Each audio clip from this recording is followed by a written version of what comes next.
And that is what is exactly also happening this morning. I'm able to tell that this one is not for Malawi. This one is for Malawi because of how you are smiling at me. But feel welcome. It's going to be another interesting day. For those of you that have been here from Tuesday, realize that it has not been an easy week, because there's been so much information, so much knowledge that has been shared, and most of it's good knowledge, which I think has already gone into ourselves, and we're able to think of what we need to change moving forward.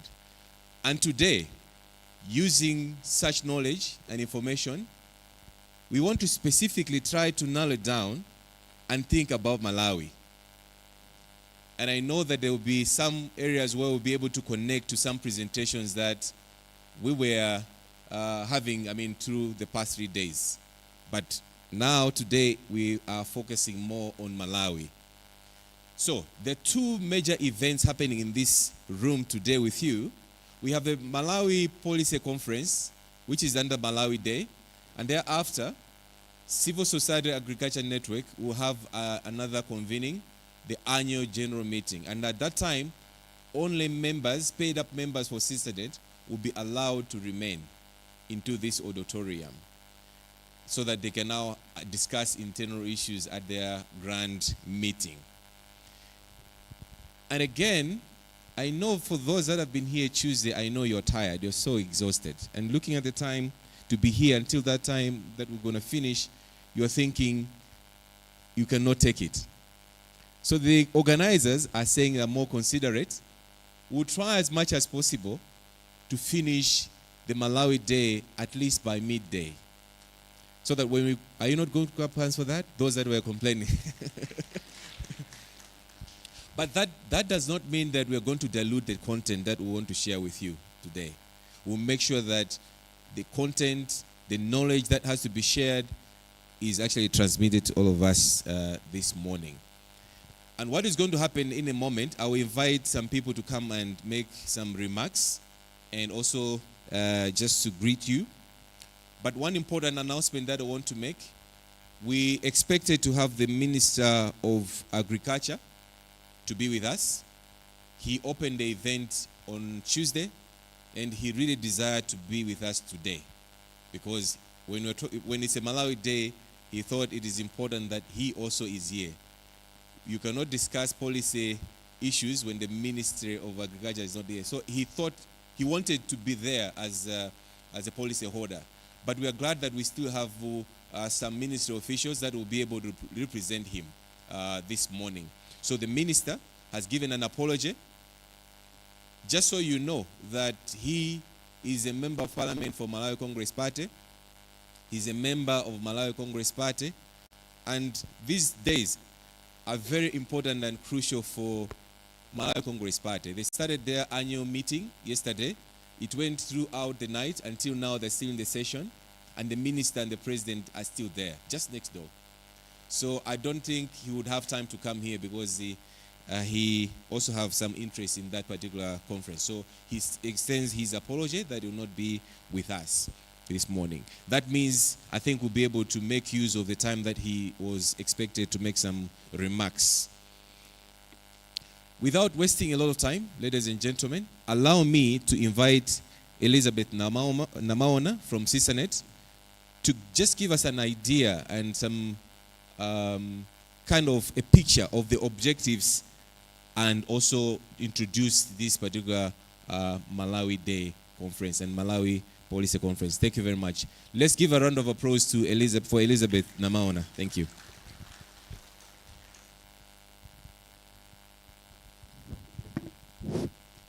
Good morning. Good morning. Great. Though Mr. Moderator didn't start with a word of prayer, but I'll give one. Shall we pray?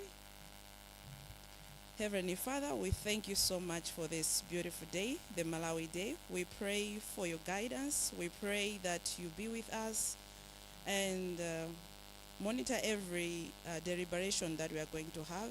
May this meeting never be business as usual. We want to come up with actionable strategies. So because of that, Lord, we rely on your wisdom and your direction. In the mighty name of Jesus Christ, amen. Good morning, colleagues. On behalf of the Civil Society Agriculture Network, CISANET, I want to express our gratitude to each of you for accepting our invitation and joining us for Malawi Day. Your presence here today is the evidence to your commitment to addressing the critical issues that we are facing as a nation in the agriculture sector and food security. We had hoped to welcome Vice President and the Minister, as the moderator has said. However, as you may have noticed, that this week is exceptionally busy. That's why we don't have them. However, we are unable to have some key figures. I still believe that those of you that are in here, we are going to make positive contributions and insights to today's discussions. Today's event is a crucial opportunity for us to focus specifically on Malawi's agriculture and food security challenges. So, ladies and gentlemen, I'm going to take you through the objectives for today's event. First and foremost, we are looking forward to exploring effective pathways to hunger eradication. Secondly, we want to enhance knowledge and skills through learning labs. And finally, we would want to promote and cement collaborative solutions. So basically, our goal today is to deepen our understanding of these issues, develop practical solutions, and forge effective strategies. As you have seen in the past 3 days, we had extensive discussions, explored research, and reviewed existing policies. What has been clear is that while we have abundant plans and knowledge, what is missing is decisive action. And I believe that in this room, we are filled with people that are going to make this happen. So CISANET is committed to ensuring that by the end of today, we have concrete, actionable steps that each of us will be responsible for. We must be prepared to measure our progress at our next meeting. This gives our opportunity to make a real impact, and it is up to all of us that are in this room to ensure our actions yield the necessary results. Your active participation, ladies and gentlemen, and insights are crucial to achieving these objectives. So I would like to say thank you to all of you for your dedication and your commitment to driving meaningful change. And in a special way, I would like to say a big thank you to our partners, the Food, Agriculture and Natural Resources Policy Analysis, FANAPAN, GIZ, the Development Fund of Norway, and Self-Help Africa for making this day to be a memorable day. I therefore urge all of you to make up the most of today's discussion and work together towards a more food secure and resilient future for Malawi. There will not be any other kind of a meeting like today. The 9th of August 2024 will not come again. So I would want to make all of us make sure that we utilize this day. It's an opportunity that we have. Thank you so much, ladies and gentlemen.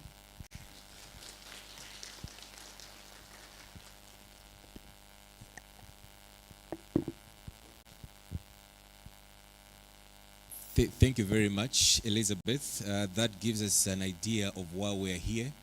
And I was looking at the CEO for FANAPAN when Elizabeth was walking in front, because when FANAPAN had a convening, the first day they had a men's club, but he was able to clarify that they have a lot of women in the structure, But I think because of other constraints, that they couldn't have women. But at least CISANET has fronted women to, to be in front. So CEO, CISANET is also very proactive in terms of promoting women. Thank you very much. So this time around, ladies and gentlemen, allow me to invite the board chairperson for CISANET, Mr. Hilbert Chagona, to come and give us his welcoming remarks. Thank you very much. Let's give a round of applause.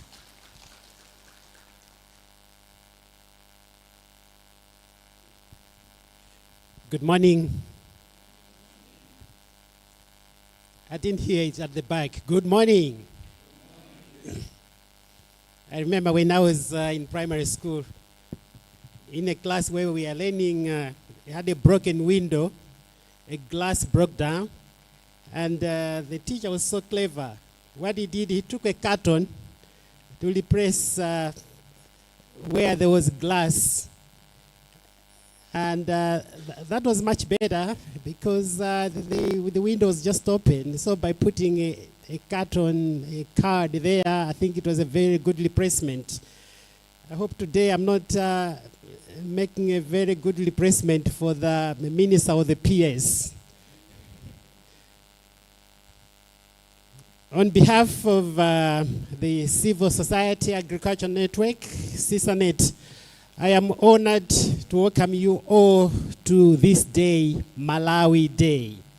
Your presence here today signifies a shared commitment to addressing the critical issues in Malawi's agriculture and food systems. And for that, we are truly very grateful.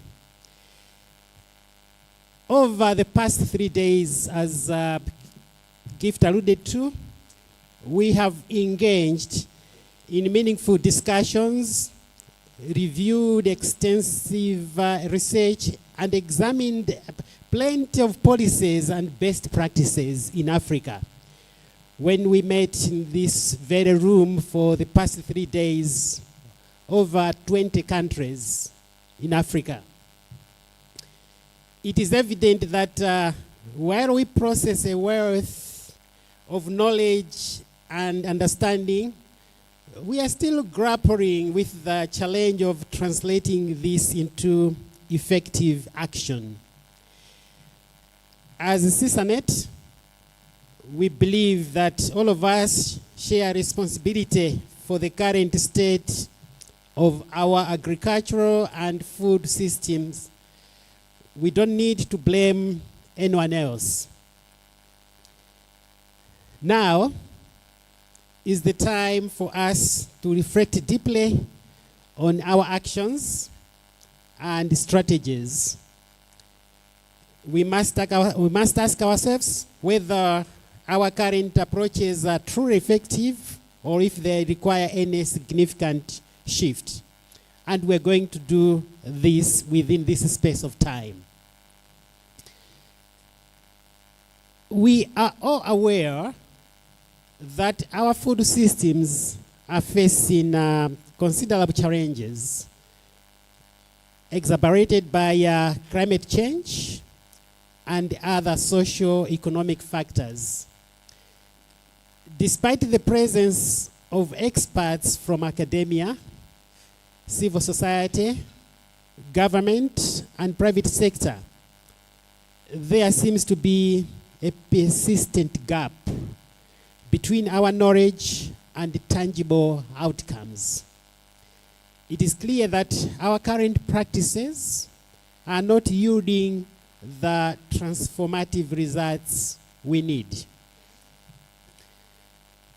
As we move forward, it is crucial that we stop merely discussing issues and start embracing actionable change. The global landscape is changing, and so must our strategies and approaches.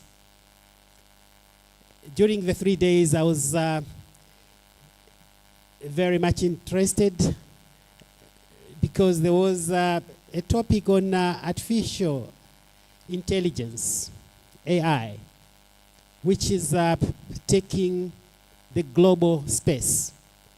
this is the time. When you ask a phone, you just point a phone at a radio and it will tell you who is singing and the name of the singer. And the world is moving towards that, whereby we have to point at an animal and the phone should be able to tell us to say, this animal is suffering from foot and mouth disease, or this plant has such a disease. So the world is moving. We should not be static.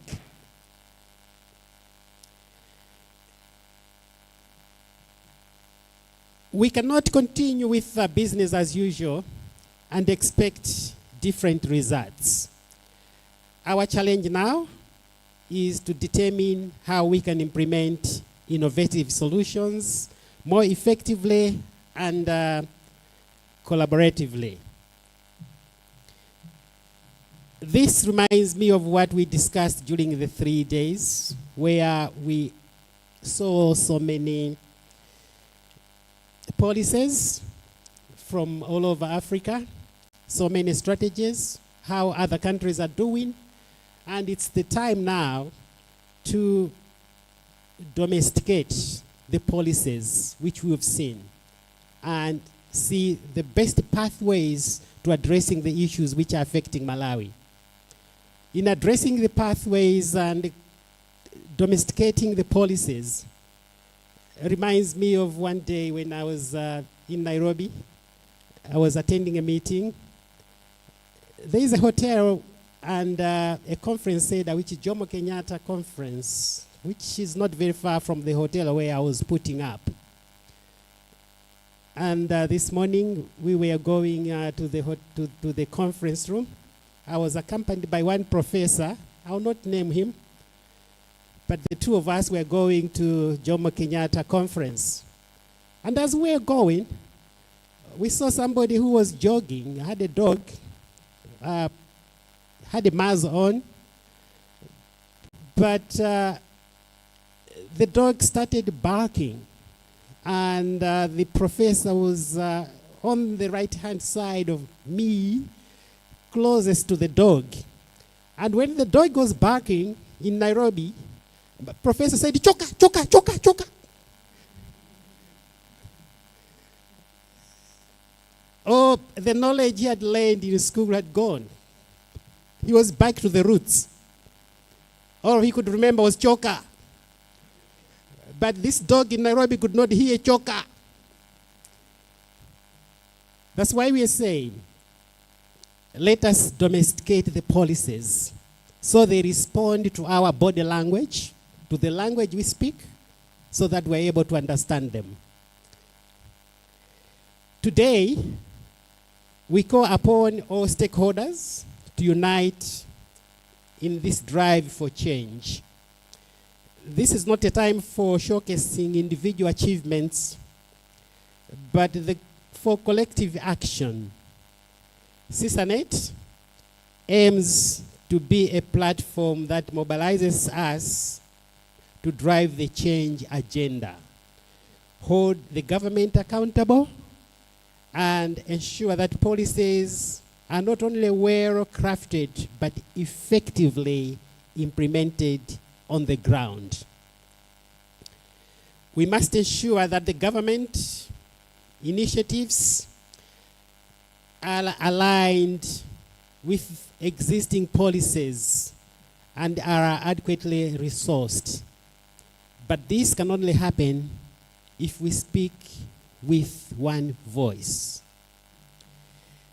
Ladies and gentlemen, let us embrace this opportunity to reflect, innovate, and collaborate, ensuring that our actions lead to real, lasting impact. Thank you for your dedication and for being here today.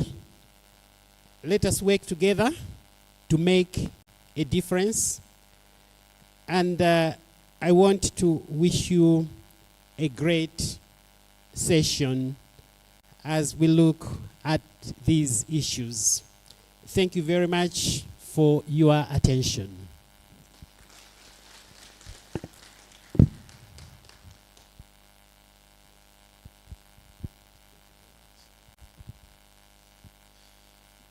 Thank you very much, the board chair for CISANET, for the welcoming remarks.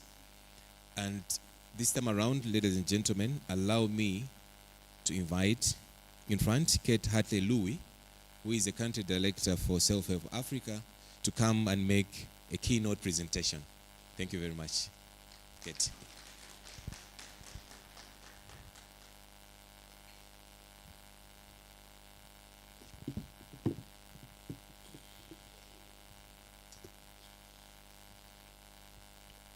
Good morning, everyone. It's a privilege to stand before you, especially on Malawi Day, and Gift mentioned some qualities, Malawian qualities, and to add to those qualities, I wanted to say great speeches. So I'm always surprised when people ask me to speak, because that is not a quality I also share. I will not do salutations, but I'll just say colleagues and friends, it's great to be in the same room with you all and really look forward to the day's discussions. We all know that Malawi is at a critical point where we hope that we can make radical decisions. These decisions are required to offset the impacts of climate change, climate shocks and stresses, economic underperformance, and low productivity. The food security status of the country continues to worsen with each passing year. In the 6 years that I've been here, we can see the data is showing a negative path downwards. We're seeing even more Malawians food insecure, and we all know that the IPC report is anticipating 4.2 million people that will experience high levels of acute food insecurity, including 56,000 people in an emergency state. Poor performance of the economy continues to exert pressure on people. We're seeing high inflation rates of above 33% in June this year, and we're seeing food inflation rates of 41.5%. We all know that some of these dynamics are out of our control. But as Herbert said just now, some of these are in our control. We all know that Malawi has a plethora of well thought through, excellently written policies. The challenge is the implementation of the policies and the investment to ensure that implementation happens. Evidently, we need to make very key decisions and difficult decisions, not only as government, but as non-state actors as well. So this is why we're gathering here today, and we have been gathering here this week, to map the course of action. And to build on the point that Herbert made, we cannot work alone. We have to work together. We have to collaborate. And working in the civil society space, we often have a tendency to do things alone, to work in silos, and that's really, we have to make a change. We have to work together. So we need to use this platform today to discuss, to argue, to challenge, to learn, to resolve, and to build a vision for the Malawi that we want to see. A Malawi whose economic growth is reflected in the improved quality of life of its citizens. As a member of the CISANET board and as a country director of Self-Help Africa, I would like to make the following policy asks. Firstly, to ensure fair distribution of resources towards important functions such as irrigation, soil health management, and perhaps reflecting and addressing the allowances that we see a lot in agriculture. Strengthen market systems and infrastructure to ensure that we are reaching the right people through a well-functioning, coordinated UBR structure. To ensure collaboration among all relevant food systems actors, and to enact the Food and Nutrition Bill that aligns to international standards and guidelines, and to ensure that every Malawian's right to adequate food is guaranteed. Thank you for your time.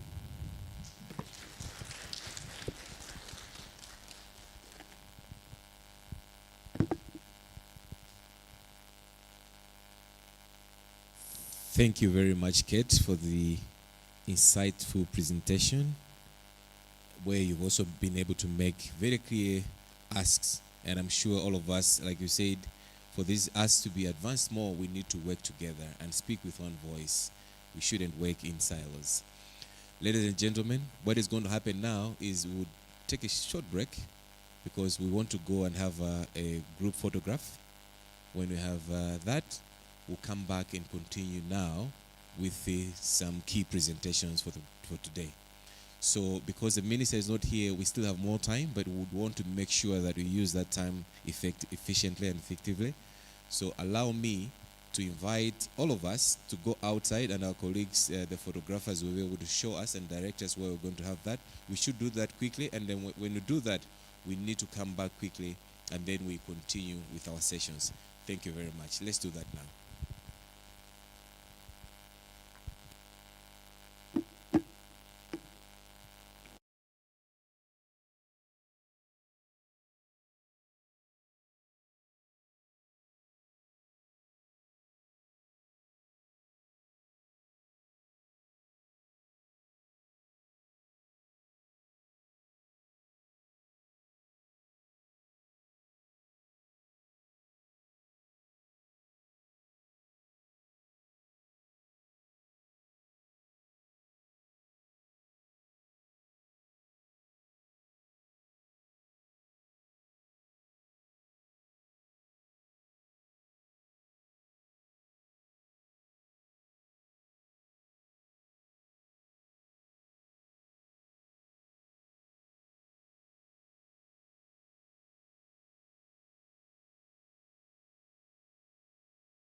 and he's going to talk to us about the path, or charting a path to hunger eradication. And I think this is a very important discussion that we need to have, and thereafter we'll have a plenary where you'll be allowed to give your questions, or you can also give some comments just to interact with him.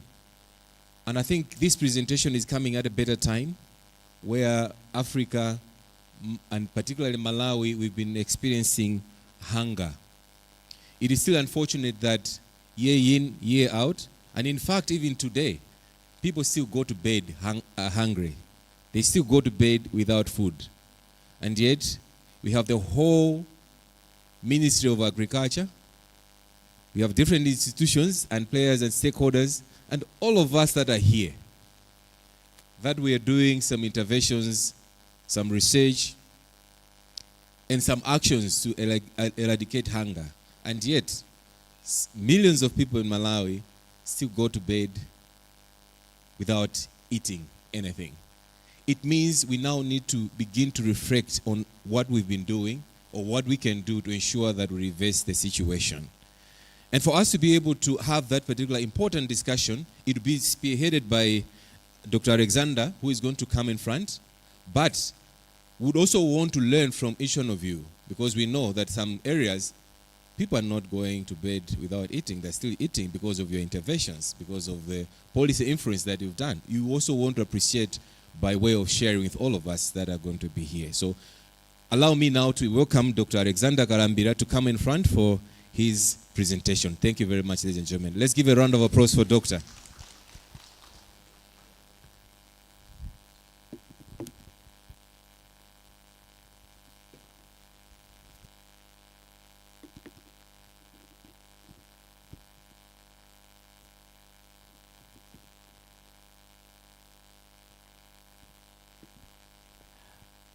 And so I would like to say thank you to CISANET for your kind invitation that I can come and be part of this conference today.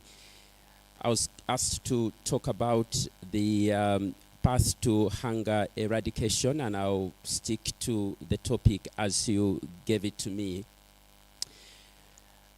I'll talk about two things spanning over many slides, but the first one is I want us to understand the problem, and nothing new is going to come out of this, because these are things that we do, but I want to put them in context, and also on the understanding that we come from various backgrounds, and some of us may not have that intricate understanding of the context and the things that are happening in our country.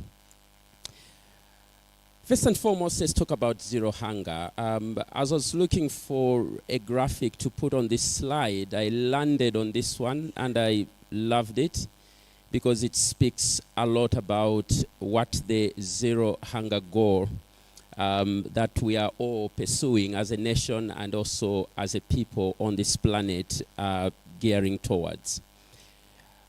The United Nations on their website says that this goal of zero hunger aims at eliminating extreme hunger and malnutrition. The understanding of malnutrition should be that it encompasses undernutrition, it encompasses micronutrient deficiencies, and it encompasses a growing problem in our country of overweight and obesity. But why focus on zero hunger? Our collective actions as a people living on this planet is we have an understanding today that extreme hunger and malnutrition are barriers to sustainable development. Secondly, that extreme hunger and malnutrition create a trap from which people cannot easily escape. And Malawi is an example of a country that has been entrapped, and it's becoming increasingly difficult for us to escape.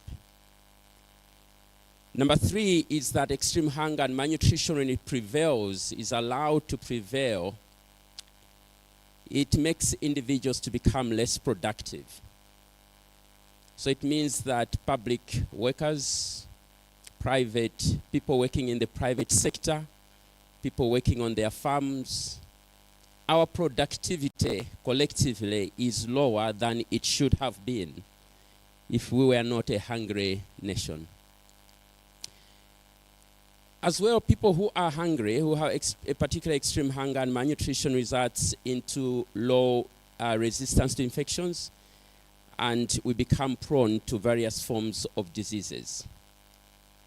And lastly is that individuals that are in extreme hunger and poverty are unable to earn more and improve their livelihoods.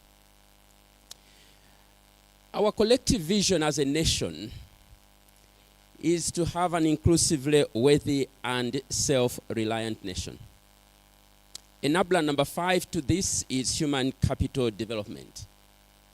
And as a nation, we have stated together that we shall have a globally competitive and highly motivated human resource. That's what we aim to achieve. That a Malawian from traditional authority Likoswe in Chiradzu district can stand on the global scale with another individual from Japan and be able to share ideas. A Malawian from Zorozoro can be in the Premier League and play football. Globally competitive and highly motivated human resource. I'm not sure how much we pay attention to the whole issue of human capital development, which is in Malawi 2063, our collective vision. But I thought I should, in slide number 5, give you a comprehensive definition of what human capital is. And I went to the World Bank and asked them what it is, and they told me via their website that when you talk about human capital, it consists of knowledge, it consists of skills and health that people invest and accumulate throughout their lives. And it's accumulated throughout their lives to enable them to realize their potential as productive members of society. Number 2, that when we invest in people through several layers of actions, in nutrition, in healthcare, quality education, jobs and skills, we help to develop human capital. And this is key to ending extreme poverty. The actions on how to end poverty are well known, but there are certain things that make us not achieve that. Now, because we aim to have a globally competitive human resource, and that human capital development is one of the enablers to achieving the Malawi that we want, let us see the status of Malawi today. And I want you to take a look at slide number 6. Slide number 6 maps the entire world by looking at the Human Capital Index, and this is 2020. The bar at the bottom is showing you as the green intensifies, it means countries are getting better. And as it lightens up, getting to the left, it means things are getting worse. And if you just take a look at that map of the world, North America, Canada, and the United States, deep green. Western Europe, deep green. Australia down there and Japan over that side, deep green. Please locate your country. And you find that our human capital index is at 0.41. Now it ranges from 0 to 1. So we're not even halfway through. We are not investing sufficiently in our citizens. And as we aim to 2063, we must embed these issues and understand them clearly, because otherwise we may not achieve that. Map of the world number 1 shows you Malawi is at 0.41. How poor are Malawians, you may ask? Well, according to the World Bank, 2023, 70% of Malawians live on less than $2.15 a day. And according to the National Statistical Office, multidimensional poverty affects 59% of Malawians. Malawians who have several things lacking in their homes, including access to clean water, nutrition, and other factors at household level. Whatever indicator you want to use, it's very clear that this is a poor country, or indeed Malawians are poor. The greatest burden in terms of multidimensional poverty is in Machinga and Mangochi. At 78%, there's no other districts above 78%. Meaning that only 22% in those two districts are not multidimensionally poor. Please focus on Machinga. Machinga is one of the interesting districts in this country. It tops in terms of daily deliveries of children in their hospitals. Every month, in Machinga district hospital and the health centers, it's over 1,100 children are delivered in that district. Already I'm trying to position you to say, begin to think about how many people live in this country. Zambia is 6 times larger than Malawi, but Malawi and Zambia have a similar population. We are packed in this country. We must be doing something about our birth rate. Otherwise, the resources we have are going to be depleted soon. How poor are Malawians? I want to take you through poverty in terms of hunger. And therefore, the question I'm going to answer now is, so we've shown in terms of poverty, multidimensional poverty and lacking $2.15 a day. But now let's zero in into nutrition. So the question I'm asking is, how hungry poor are Malawians? The first one I want to show you is an indicator called minimum acceptable diet. This is an indicator that is created when you assess children aged 6 to 23 months based on the diversity of their diets and also based on the frequency that they are fed. According to the National Statistical Office, the last survey, multiple indicator cluster survey of 2019-2020, only 9 in 100 Malawian children are being fed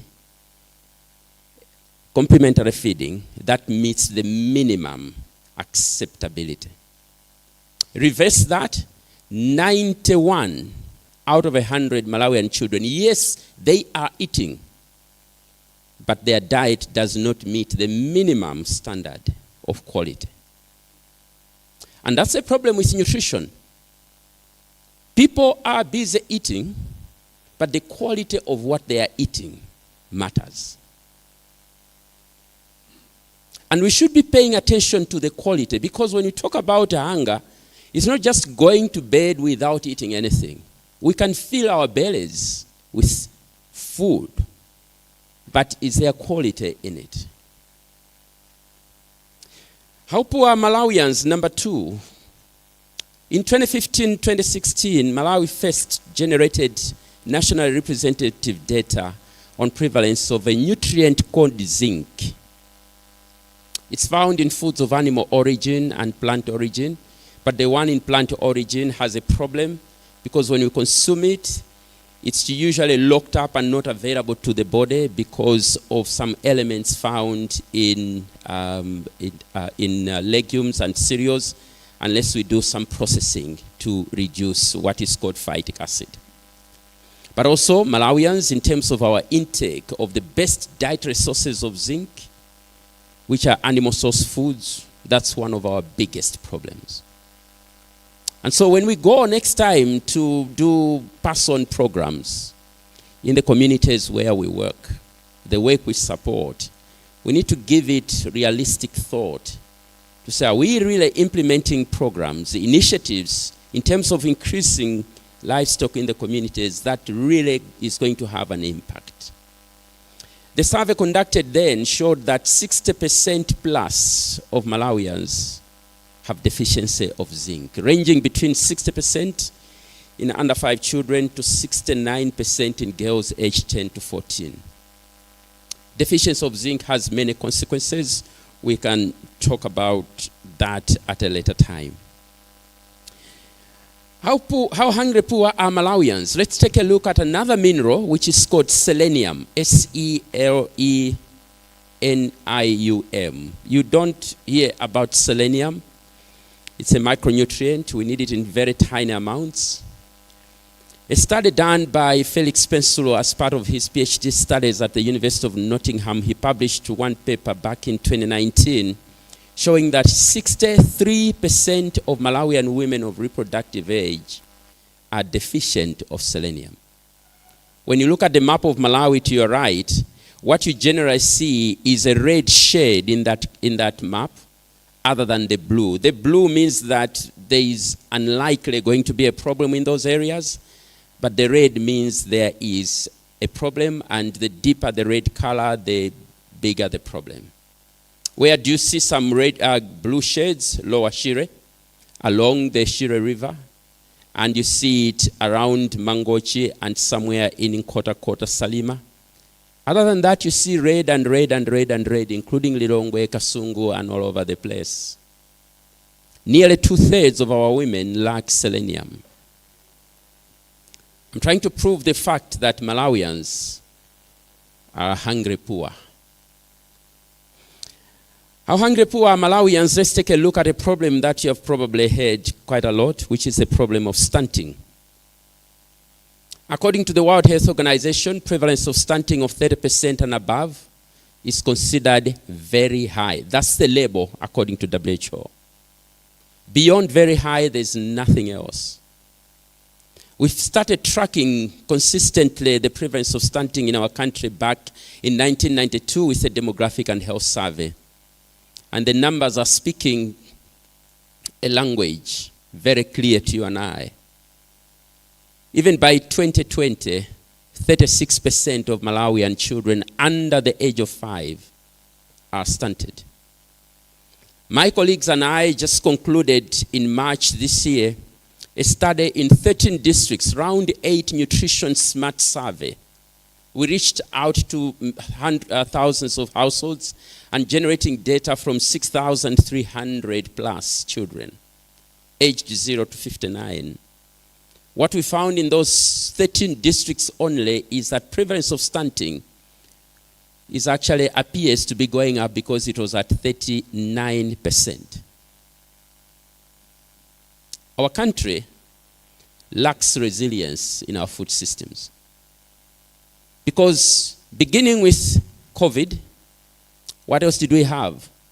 Cholera. What else? We had Tropical Storm Anna, Tropical Storm Gombe, Cyclone Freddy, 44% devaluation, and other devaluations. And who knows what else is going to come this year? I'm not a prophet of doom, but we appear to be addressing a problem after another every year. Experts are already telling us that we had El Nino last year. We will have La Nina this year, and it may pour rains in this country. The gains we have made in nutrition, we are losing them as a nation because we move 2 steps forward and 3 steps back. No wonder when you look at this world map says that 90% of stunted children lived only in 36 countries, including Malawi, back in around 2008. 90% of the burden only in 36 countries. Please locate Lilongwe. We are on the world map again for the wrong reasons as a nation. Here's another map. UNICEF comparing 2012 and 2022. What UNICEF has said, and UNICEF, World Bank, and the World Health Organization, is that the burden of stunting was that there were 46 countries that had very high prevalence of stunting back in 2012. And please notice, Malawi was one of those countries in 2012. UNICEF, WHO, and World Bank produced this map again for 2022. And the number of countries that have very high prevalence of stunting has gone down from 46 to 28, but we remain in the league, even when others are changing. We should begin to question our actions, our interventions, because it means they're not working. There's something that's not working in our country. When others are moving out of the hunger poverty, we remain there. One of the problems that we have, by the way, is that we live on cereals as a nation. This data, produced by colleagues working in International Food Policy Research Institute. The orange or yellow, if it appears that way to you, is cereals. What is Malawi's greatest source of energy? Cereals, contributing 74% of our energy comes from cereals. And when I talk about cereals, there's one cereal that dominates them all. I asked this question to my students and many nutritionists, what is the main source of protein in the Malawian diet?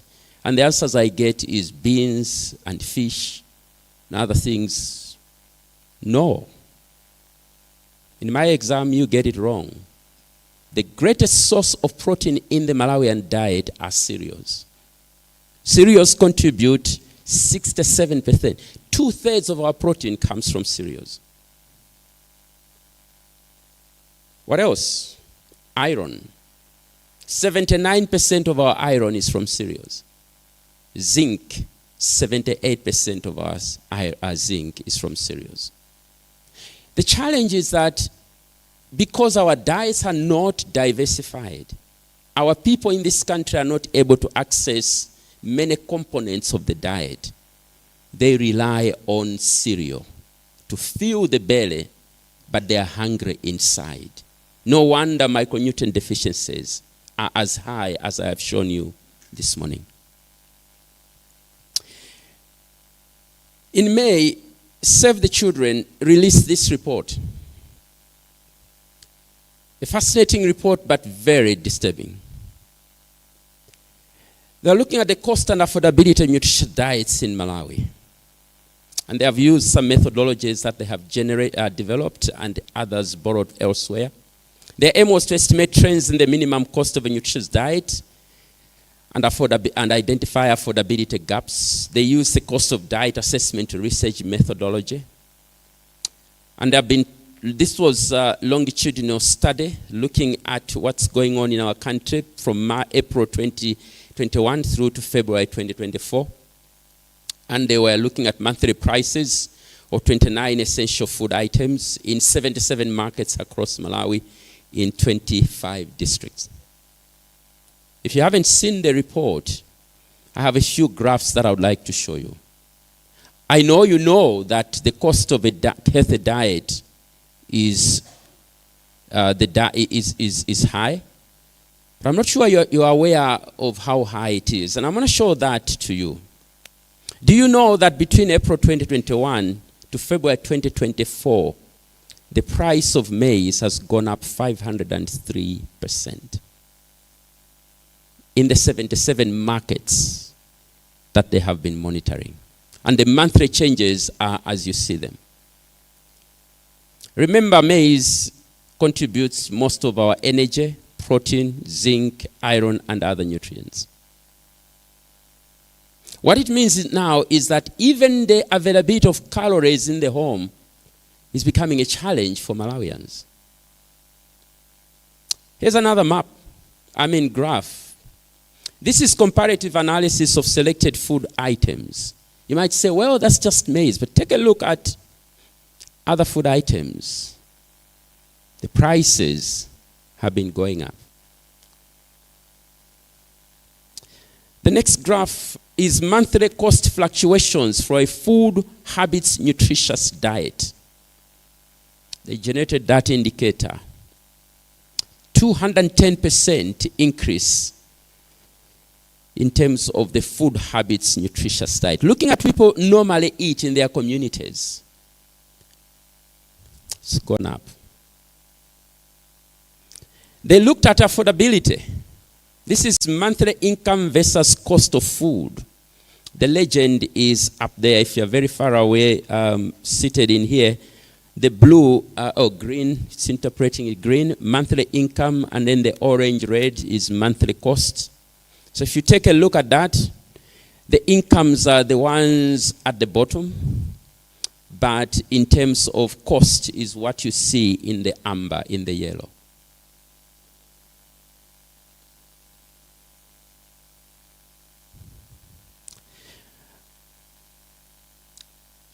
In the remarks that Kate mentioned about the disparities in terms of income.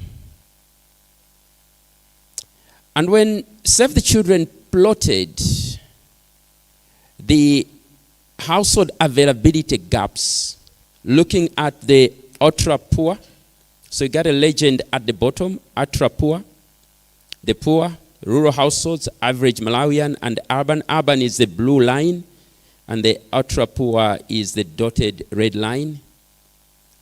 Percent affordability, how high has it gone for the ultra poor from 82% in 2021 to 271% in 2024? Look at you and I living in the urban area. Our line is the blue one. The poor of the poor are feeling the pinch. They're getting worse and worse. And that's why I coined in this verse. It doesn't exist anywhere in the Bible, but I'm saying, woe to the ultra poor, for they shall suffer the most. Proverbs 300, verse 300. Colleagues, woe to the poor, ultra poor particularly. Look at them. Look, everything is not working to their advantage. And so when we sit in a magnificent place of this nature and make decisions, those of you from Capitol Hill, just a kilometer away from here, be looking at these data and make real decisions that are going to lift people up. UNICEF some years back introduced an indicator with World Health Organization, what they call child food poverty. It's a very interesting indicator that looks at dietary diversity. And they've been producing reports every year. The latest report of 2024 shows that child food poverty has increased in Malawi from 52% in 2010 to 57% in 2020. It's measured by looking at children who have access to less than 5 out of 8 food groups defined by WHO and UNICEF. The number of children, the proportion of children being poor in dietary means is increasing in our country. Perhaps your question is, what can we do about it? This is the last part, too. There are several thoughts that I thought I should share with you. Number one is to say that we need evidence-based policies. And I want to show you the case of iodine deficiency. These are brain scans, I think came in the 1960s. Up there you see iodine sufficient. They're using, by the way, animal models to scan their brains. So animals that were made iodine deficient and others that were made iodine sufficient.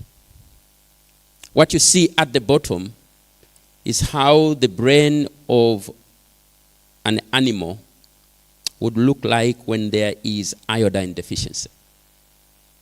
And what you see above are brains, the network in the brain when there's sufficient amounts of iodine.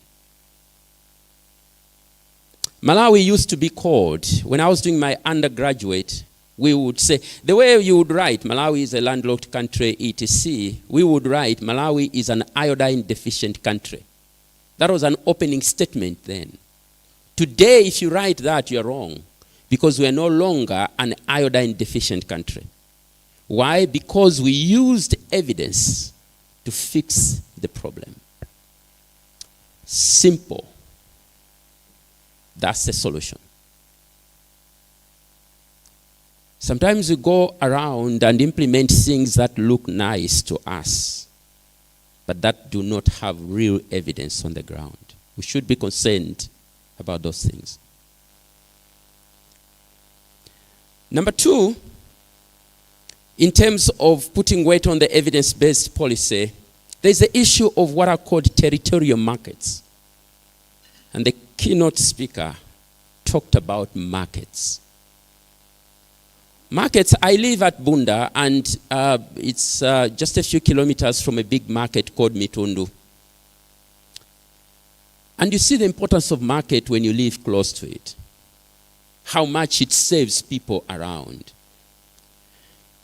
This is an interesting article from the UN Nutrition Journal. The UN has a nutrition journal. And the title of this one was Unveiling the Potential of mapping territorial markets to contribute to healthy diets and nutrition, written by the names you see over there.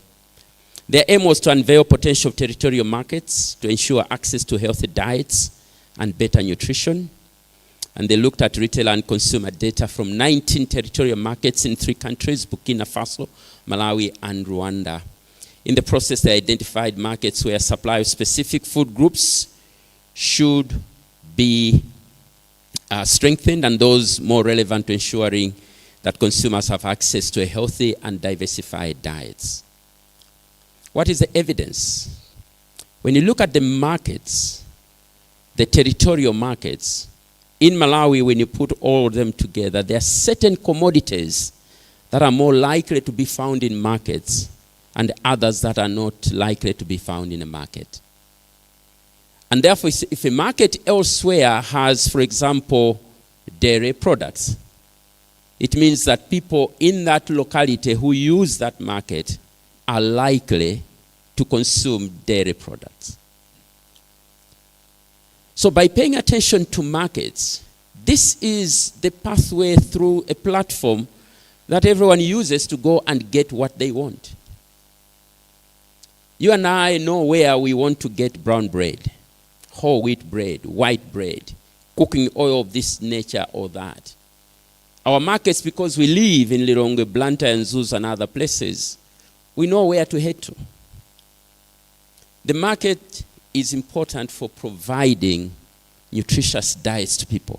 So the question is there anything that we can do about markets to improve availability of certain food commodities in those markets? Because if the food commodities are not there, people will not find them, people will not ask for them, and it means people, if those commodities, food items deliver certain nutrients, it means people in that area who rely on those markets are less likely to have access to the nutrients of concern. Markets. So number one is evidence-based policy. Number two is behavior change. Friends, we need to change behavior. Gilbert and colleagues from the International Food Policy Research Institute compared data for Malawi for 2010-2011 and also 2016-17 using what is called the Integrated Household Survey.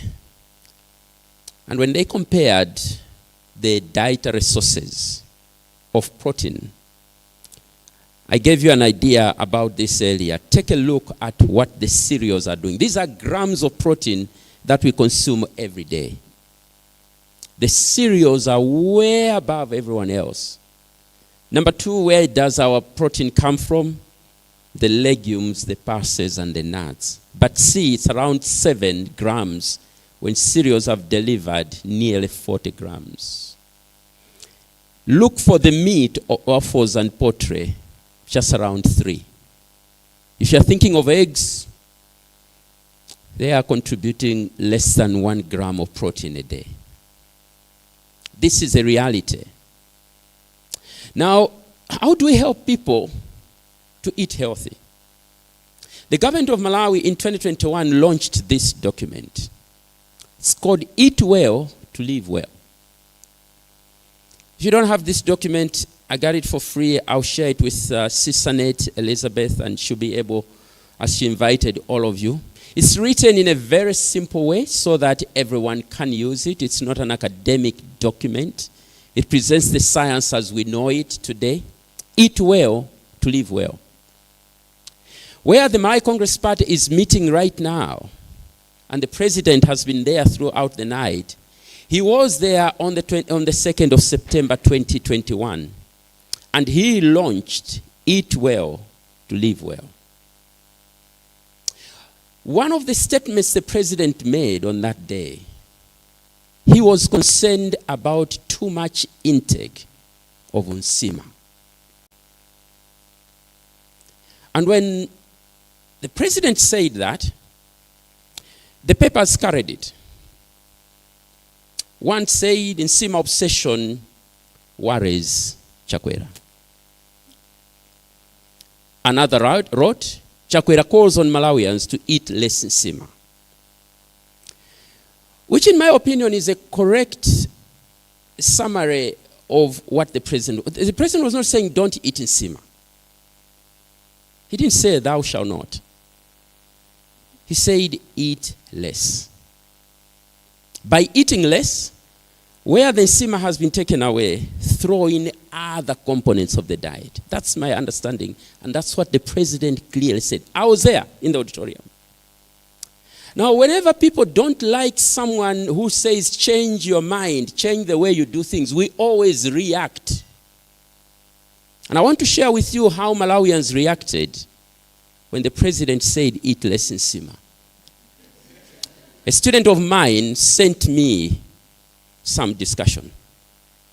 This was on Facebook, and so it doesn't matter showing them. This is Mighty Lamulani. He said, "Mr. President, you need to know how to talk to people. This is an insult because Malawians have been eating nsima from generation to generation. Even you yourself, Mr. President, to be at Kamuzu Palace, it's because of nsima."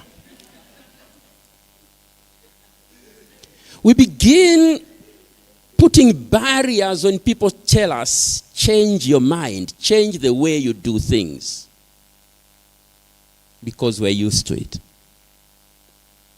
Clement Chikondi Piri said, "You can do whatever you want to do in this government, but please, I repeat, please leave the issue of nsima alone."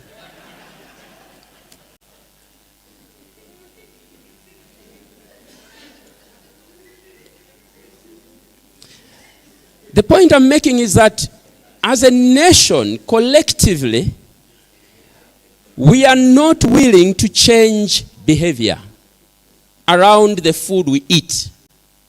And if we are not ready to change behavior around the food we eat, one wonders what else we are not ready to change, even when experts tell us to eat healthy.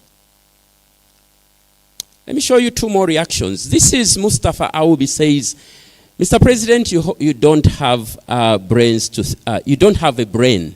Think twice before speaking." And finally, Happy Selevende says, "We can talk other issues, but don't tamper with nsima. It's an anointed one."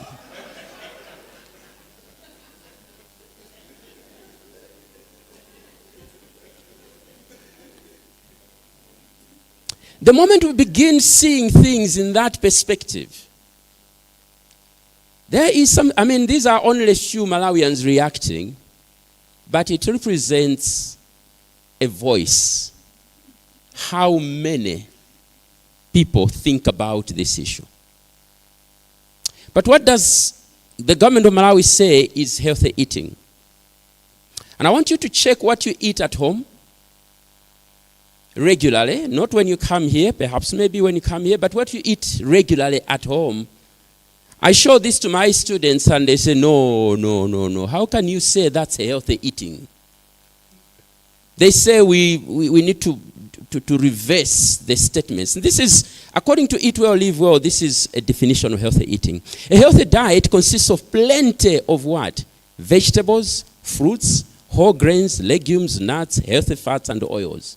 Plenty. For those, no speed limit. Number 2, moderate amounts of fish and chicken. Number 3, this one students don't agree with. Low amounts of red meat. They'll say, are you sure meat? Low amounts? And then lastly, what should we eat in very low amounts? Processed meats. The sausages and stuff in very low amounts. Added sugar in very low amounts. Salt. I mean, some of us have a behavior. We begin eating. We just say the grace on the table, and amen is sounded and chorused on the table. The next thing is salt shaker. Refined staples and other highly processed foods. We are consuming highly processed foods. Our children now, everywhere, are consuming highly processed foods. They love to buy it. I'm going 2 slides to go. The third thing is sustainable nutrition financing. And I want to indicate here that we now have nutritionists in every district in our country. The first nutrition education and communication strategy spelled out the creation of nutrition focal points. That's what was called then back in 2012. Now they are called Principal Nutrition HIV and AIDS Officers. And everything that you see there, the structures, were created in the Nutrition Education Communication Strategy number 1 for Malawi. But when did we create a budget line for them? CISANET and CISONA will tell you it's just recent. Yes, created, but now is there money for these officers to use? If you go to the Pinao at Chiradzulu District Council, do they have money? Number 2, finance implementation of national nutrition response. At the end of the day, government has the primary responsibility. The state must support a nutrition response. Remember, we are aspiring a certain status of a nation by 2063. Nutrition is one of the ways to get there. If we don't support, if the state doesn't put in as much resources in this, and we wait for partners, yes, the partners bring in resources, but the state has to be seen to walk the talk and take lead. Number 3, in terms of sustainable nutrition financing, this is a government thing. They need to fix national level coordination. The Department of Nutrition. That has been tossed from place to place to place to place. When it was created by Professor Bingwa Mtarika, back in 2004, they placed it in the office of the President and Cabinet. Countries from around Africa were coming to Malawi to learn the Malawi model of coordinating nutrition from the President's office. The President, therefore, by default, he was the de facto Minister of Nutrition. We took it out of there. It's under an implementing ministry, the Ministry of Health. As I speak, now it doesn't have a director. The director has proceeded to do other things. There have been structural changes, people resigning and other things. Let's talk about these things. They speak. And if officers in there have attitudes and other things that partners don't like, I fear for the future. We've got to say these things openly. Finally, let us fix food systems. And what are we talking about? According to the Food and Agriculture Organization, agri-food systems has to look at several components. Systems that support food production. Number 2, systems that support food supply chain. Number 3, systems that affect the food environment. What's around? Can people afford food? Consumer behavior is another thing we need to fix. I've already shown you how Malawians reacted when the president said eat less in Sima. And lastly, all that is going to lead to a healthy diet on the table if we do things right. But if we don't, the opposite is what is going to happen. Have I lost hope for Malawi? I haven't. I believe in this country. I believe in our collective ability that the Malawi we want is achievable, but it will not just come unless we decide to make certain changes. I thank you very much for your kind attention. Thank you. Thank you very much, Professor, for that really deep presentation. I'm sure all of us have got something to say about this. And some of us, we are feeling guilty somehow. Beginning from our home, when we're sitting on the table, already you're seeing a guilty face as a mother, as a father, or as a head of the household. And again, if you're in this space, implementing different interventions, you're already thinking that there's something that you're not doing it right. You're already asking a lot of questions that we need to do it differently. And that is why we are convening this morning. And he showed us the conversation on Facebook. This is what you get not only social media, even at home. And I know shortly I will be asking Professor to come in front for an interaction, but I want to comment about Nsima. There was a time I was in Blantyre, we had a trip going to Lilongwe, and we were a couple of us, and we agreed to leave at 11 o'clock.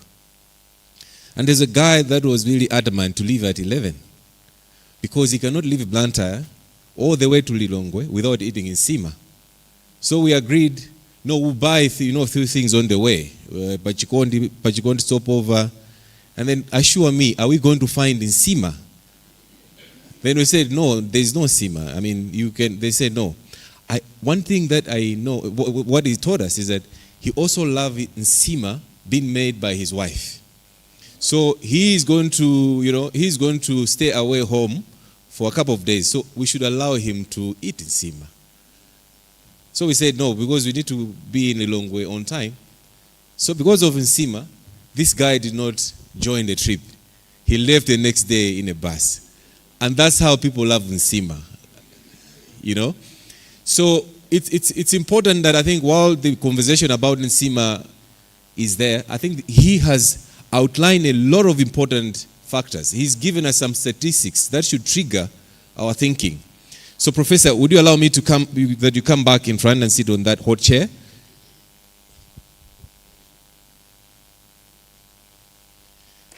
And because I was taking some notes and I was also having some questions, I don't want to preempt what you want to interact with, Professor.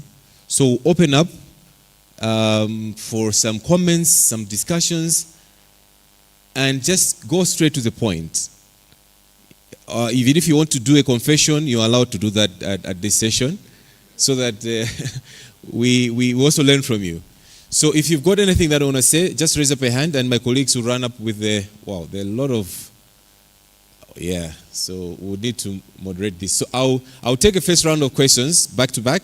So we'll start with Kate, and then we'll go to this table, and then to you, sir. So already the microphone is here, so Kate.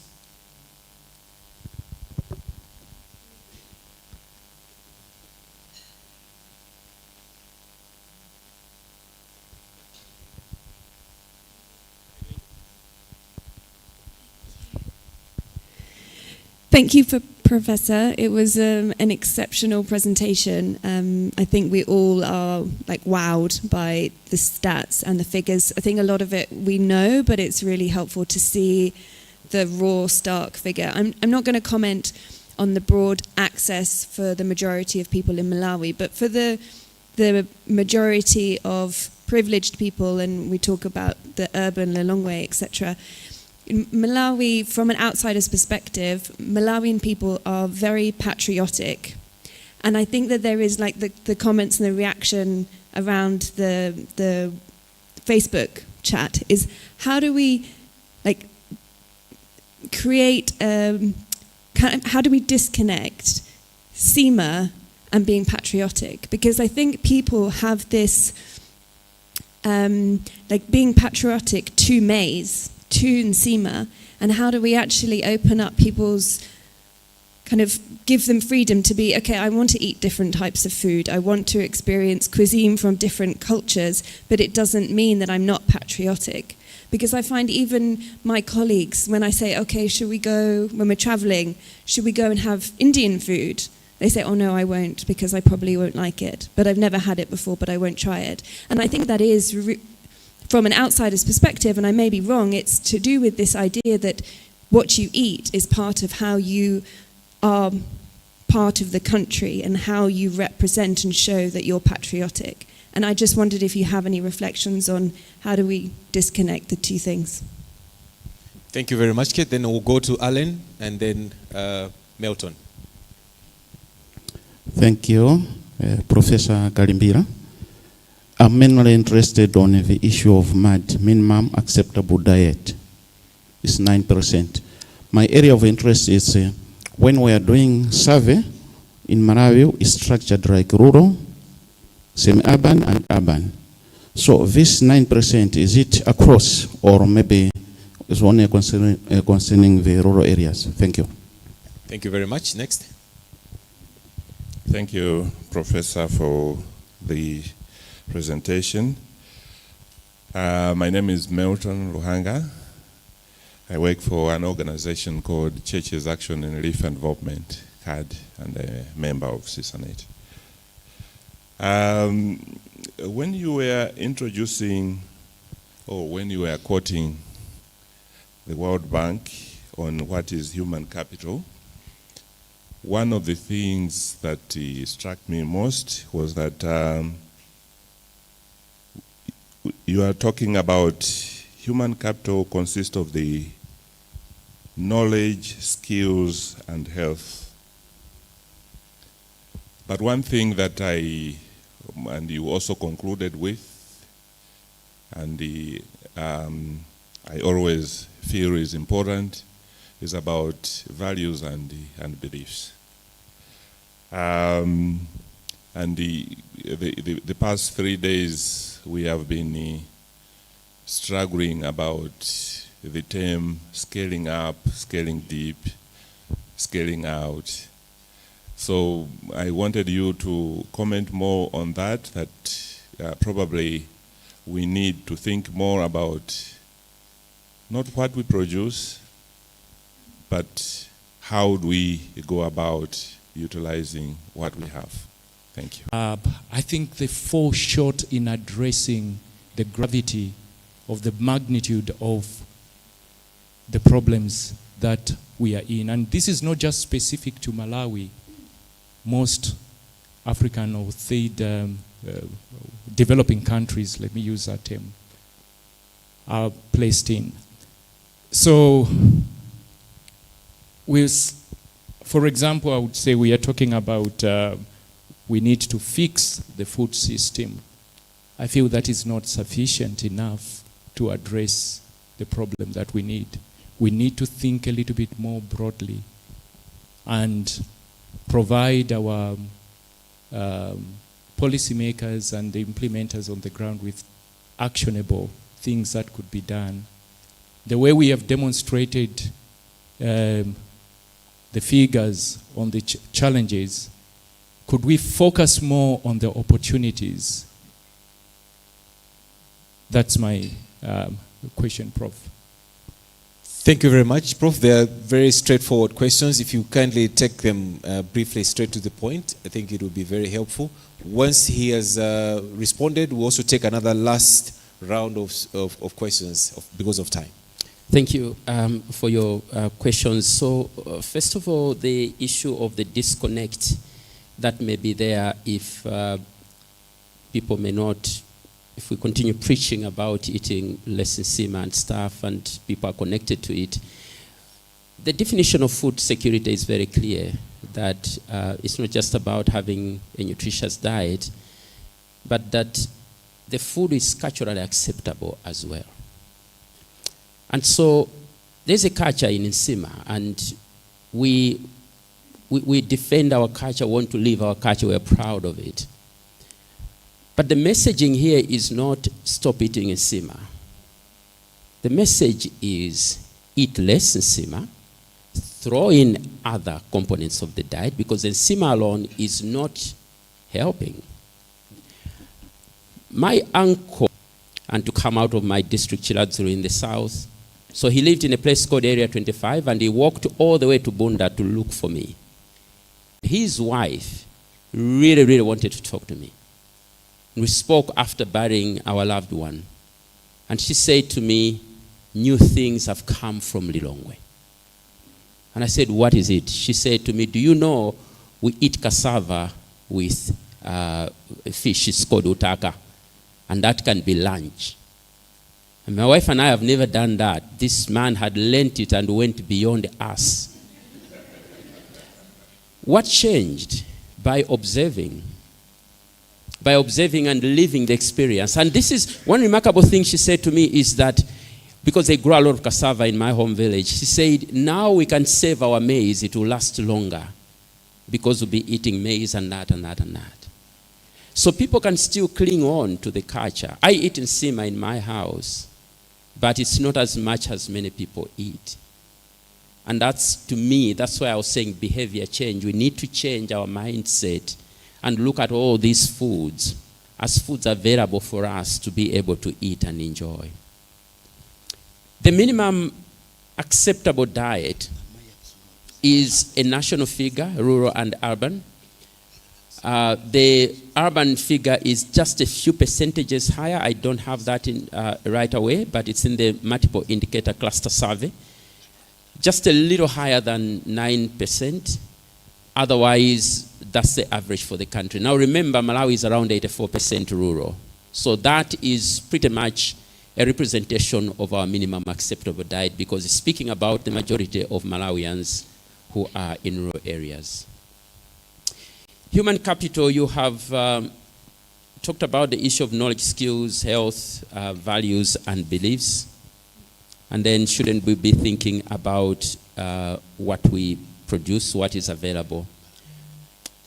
Partly is what I've responded to her. My opinion is, I think we need to reach a point where those of us that are capable and we can have an influence, we live by example.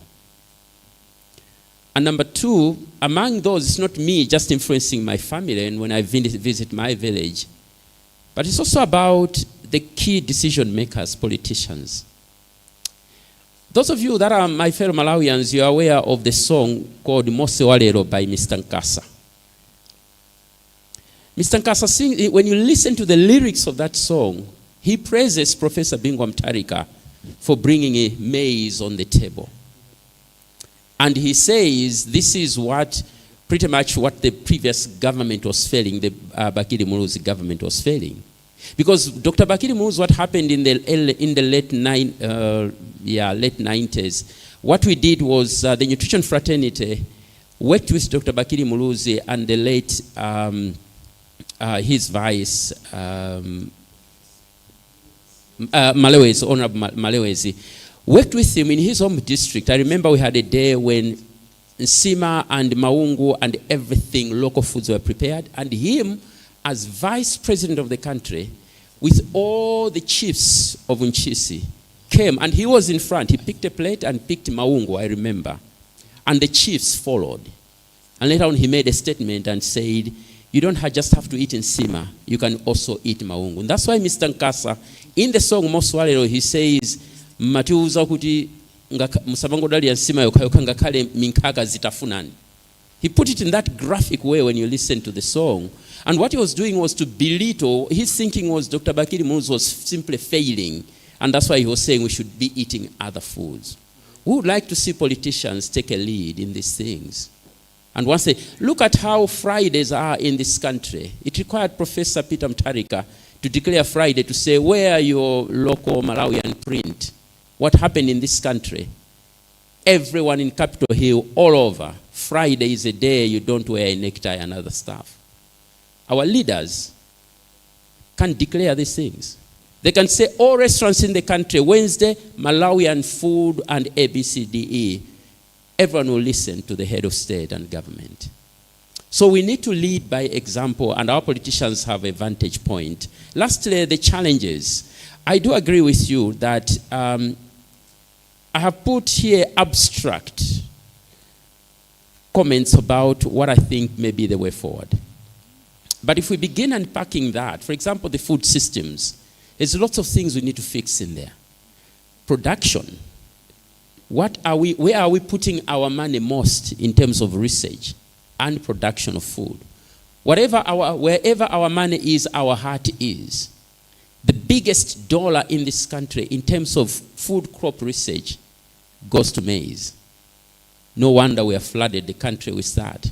If we started speaking a different language, perhaps it's possible. So the abstract can be unpacked into very specific actionable things.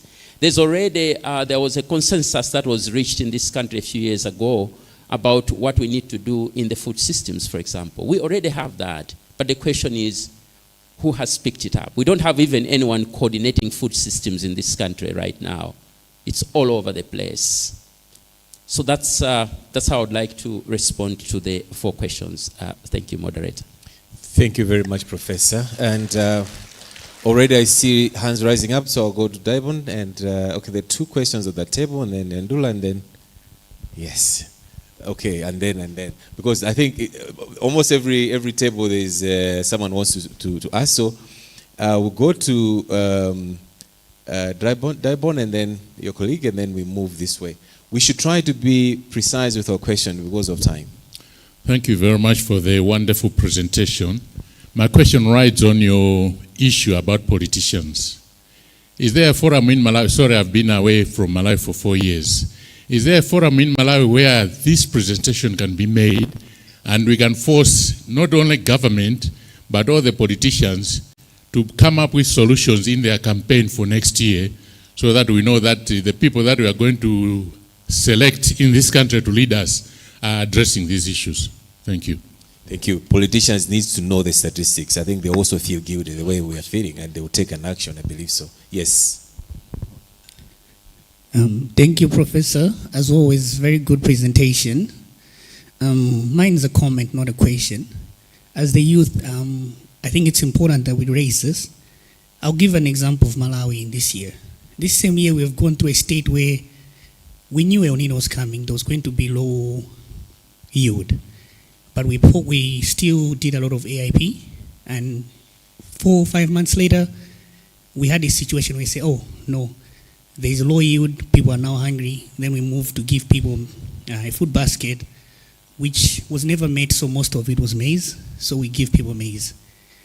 We are moving again into a state where in 2 months, we will say people are hungry again, we give them maize again. So what I'm saying is, we are not seeing strategic thinking in the way we are handling things. We also know next year there will be another dry spell coming. There will be low yield. We are in this room as technocrats thinking of how we can deal with malnutrition, deal with the food systems. But just in the room across, people are strategically thinking of how they can still do a lot of AIP and still how they can, and we have elections coming. We know what's going to come. A lot of maize on the table for election purposes. So as a youth, we just consent, and I hope that maybe we can find platforms where we can put this across to where we're thinking strategically. So that's my comment. Thank you.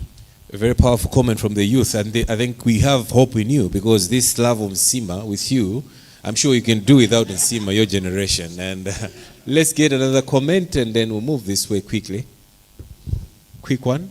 Yes, thank you so much, Professor, for the presentation. It's quite insightful. I just want to echo with what you presented about the district nutrition structures, more especially these ones that falls under the PNAO's office. I feel it's high time that we prioritize financing these offices, because it is through these offices where they coordinate all the local structures in the communities where we're coming from. I'm coming from Majinga. I work with Youth Impact Organization. I'm a CISANET member. But what we see is that there are a lot of partners that are coming in to help deal with issues to do with malnutrition, stunted or severe malnutrition. But what normally happens is that they just go through the healthy facilities, and when they come to the district offices, probably for monitoring, coordination, because these offices are not well financed, sometimes it's kind of difficult for the PNAOs to go and monitor what these partners are doing in the community. So probably it's high time that when there is the policy holder in the district councils, they should be also be financed so that they should provide the checks and balances that are needed. Thank you.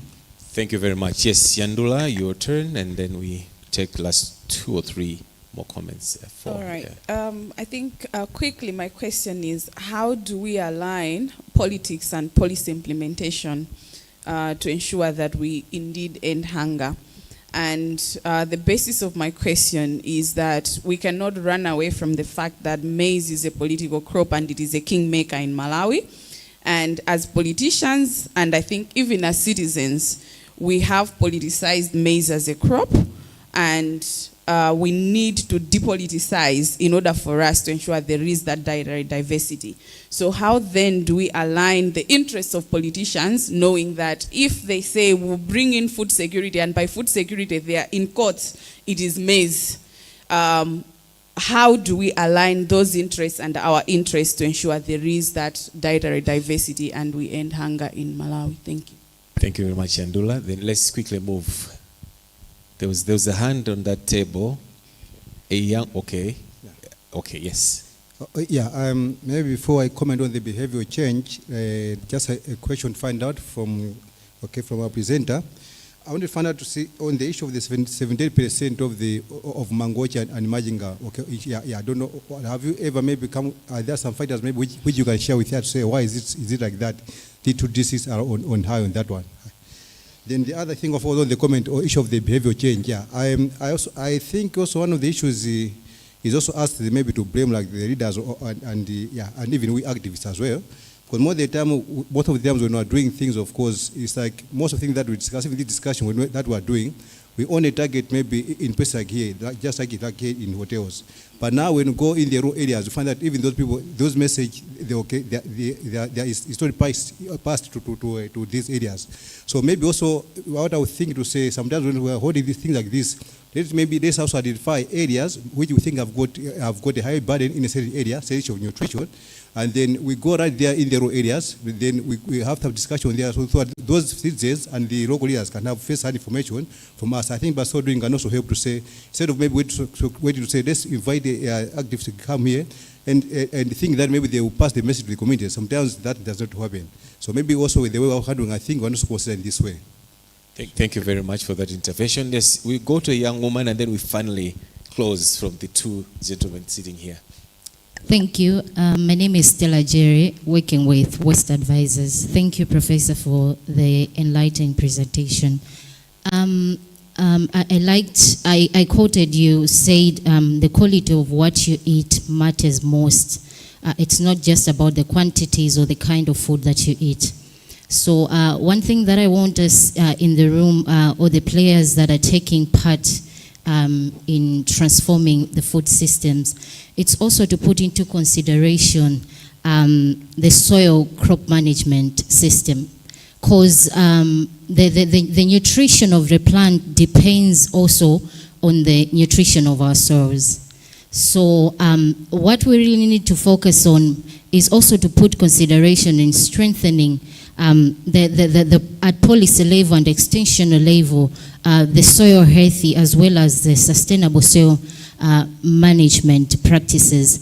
I'll concur with one of the commentators. He mentioned to say in the food system, we need to fix the food systems. and underproductions, one of the recommendations that would also put into consideration is the adoption of organic fertilizers. Because in organic fertilizers, specifically compost, there is so many micronutrients that will also help us to fix the nutrient levels in our soils. But we're talking about deficiency of zinc. The deficiency of zinc in our soils also contributes to the plant uptake. So that would be my comment. Thanks. Thank you very much. A very powerful comment. And I think there are a couple of questions that are still coming and comments. I'll still open up that everyone should be able to say something. I know we don't have time, but this, I think, is very important discussion that we're having now.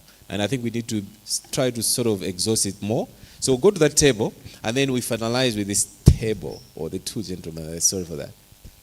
Thank you so much for the wonderful presentation. I think mine was more of a comment. From the presentation that you have given, I think we can all appreciate the gravity of the food nutrition status in this country at different ages. And I'm just thinking of how we can be proactive in utilizing all the avenues that we have to make sure that we are intentional about what we want to achieve. And I think drawing on the example that you gave on iodine, and also the example about how you changed, for instance, your ankle, and also what Dr. Daibon Chibonga has shared about if there are any platforms where this can be shared and politicians could probably sign off on it. I was thinking that we could also utilize platforms like these, meetings like this. Just on tea break, I think we were served sausages, and I think most of us had a number of them compared to other food items as well. So in terms of guilt, I am very guilty of that one because I had a couple of them as well. So I'm just thinking that maybe where we have this platform where there are so many stakeholders coming from different organizations, maybe this is a leverage point that we can use as well. When we are organizing such meetings, we get to be intentional about the food that is served. Maybe instead of the nsima there, we could have the sweet potatoes that was talked about. And maybe instead of the sausages that were there, we could have something else, so that as we go to our organizations, as we go to our homes, we get to see how it works to function all right without the nsima, and probably that could also change as we go along. So thinking of it as firing from all cylinders. Thank you. Wow, thank you very much. You already have a food coupon, so we'll be watching you when you go for lunch today. Yes. Thank you so much, Prof, for your very insightful presentation. I just have 3 questions. Some of them are comments. Try to make it one. The first one is on your statement, which you said that the message is not to leave eating nsima. So this gives me the question, how can we be able to improve the nsima if we cannot live nsima? Just thinking aloud, have we tried biofortification of, say, maize varieties that are being grown in this country? So then we can be able to address the issue of micronutrient deficiencies. If we cannot come up with biofortified varieties, then can we ensure that the maize flour that is put on supermarket shelves is fortified with the various micronutrients? And not only nsima, but also other grains like rice and legumes, beans. And then the second one is, it's clear that we need to diversify the food diets. But then the question is, there is resistance to this. What role can nutrition education help us to be able to sort this one out? I mean, there are households that probably even grow vegetables, but you may find that they sell the entire harvest to the market. They take it to the market. Through nutrition education, we can be able to tell them that you don't need to sell everything. You need to retain something that you can eat. Then the last one is markets. Markets is very powerful in terms of addressing the issue of food security. if you have functional markets, input and output markets, then that acts as an incentive for adoption of crop enhancing technologies that it be able to increase productivity at farm level and address the issue of food security. But also for those that produce, they can be able to take it to the market, get income, and that income they can be able to buy various nutritious food that then can be able to address the issue of unhealthy diets. But also, like Prof said, on the other part, it provides access to those who have the money to buy healthy and nutritious food. Thank you. Thank you very much. Let's take the final intervention for now because of time. Thank you. Thank you. My name is Fraser Mata from the Hunger Project, Malawi. I've been listening to the presentations and arguments attentively, and I think my contribution starts from what a previous speaker mentioned in passing, that something about getting back to our roots, and that takes me to the role of traditional food production systems in Malawi. I'm the view that to some extent we're in this mess because of the collapse of traditional food systems. In looking at the challenges and constraints that Prof. Kalimbira mentioned around macroeconomic issues, high inflation and all that stuff, and people being unable to, afford inputs to use in their fields. You can see that we have a solution in traditional food production systems. I'll give an example for efforts that stakeholders are making to bring back the local chicken into traditional food production systems. I think for a while we kind of began to depart from that to start promoting things like goats and others, but evidence is pointing to the fact that households can't slaughter a goat within the family for consumption, but they can easily slaughter a chicken. And big stakeholders like UNICEF are already promoting reintroduction of local chickens. So I think as a country we kind of lost our identity, and if we were to reinvest into food production systems, especially research, let our scientists also look at how to improve traditional food production systems so that we can regain the identity and begin to regain all these that we have lost here on the way. Thank you so much. Thank you very much. And Professor, most of these are comments which I'm sure we can continue having a discussion over lunch. We are going to be put on test at that time. So would you want just to specifically look at the questions that people here are asking in brief? All right. Thank you. This has been an avalanche of a reaction. Lots of comments, which is absolutely good. I appreciate. I'll pick and choose a few. I agree with the comments that have come across. For example, the last one, that we need to look at the traditional food systems. And Lucky Dube has a song, Going Back to My Roots. So perhaps we need to go back to our roots. And what's our roots? What was being consumed then? Sorghum and millet. Where is it? Can we promote it? Those are some of the things we need to be thinking about. There was a question regarding, is there a forum where this kind of conversation can be discussed? And the answer is yes and no. Yes, because Sisona, my colleague from Sisona, I saw him here. But Sisona does engage the Parliamentary Committee on Nutrition, HIV and AIDS pretty much every year before the budget is passed in Parliament to advocate and lobby for more resources for nutrition. There's supposed to be a PSS committee on nutrition. There's also even a cabinet committee that looks at nutrition. We are doing an investigation now with funding from an organization called Big Win. This has been commissioned by the government of Malawi, and we are looking at the functionality of various committees beginning at very high level cabinet committee, principal secretaries committee, all the way down to the district nutrition coordinating committee. And we're yet to begin interviews next week and the week after. What we know from previous investigations is that many of these committees are not functional. So people don't meet to share ideas.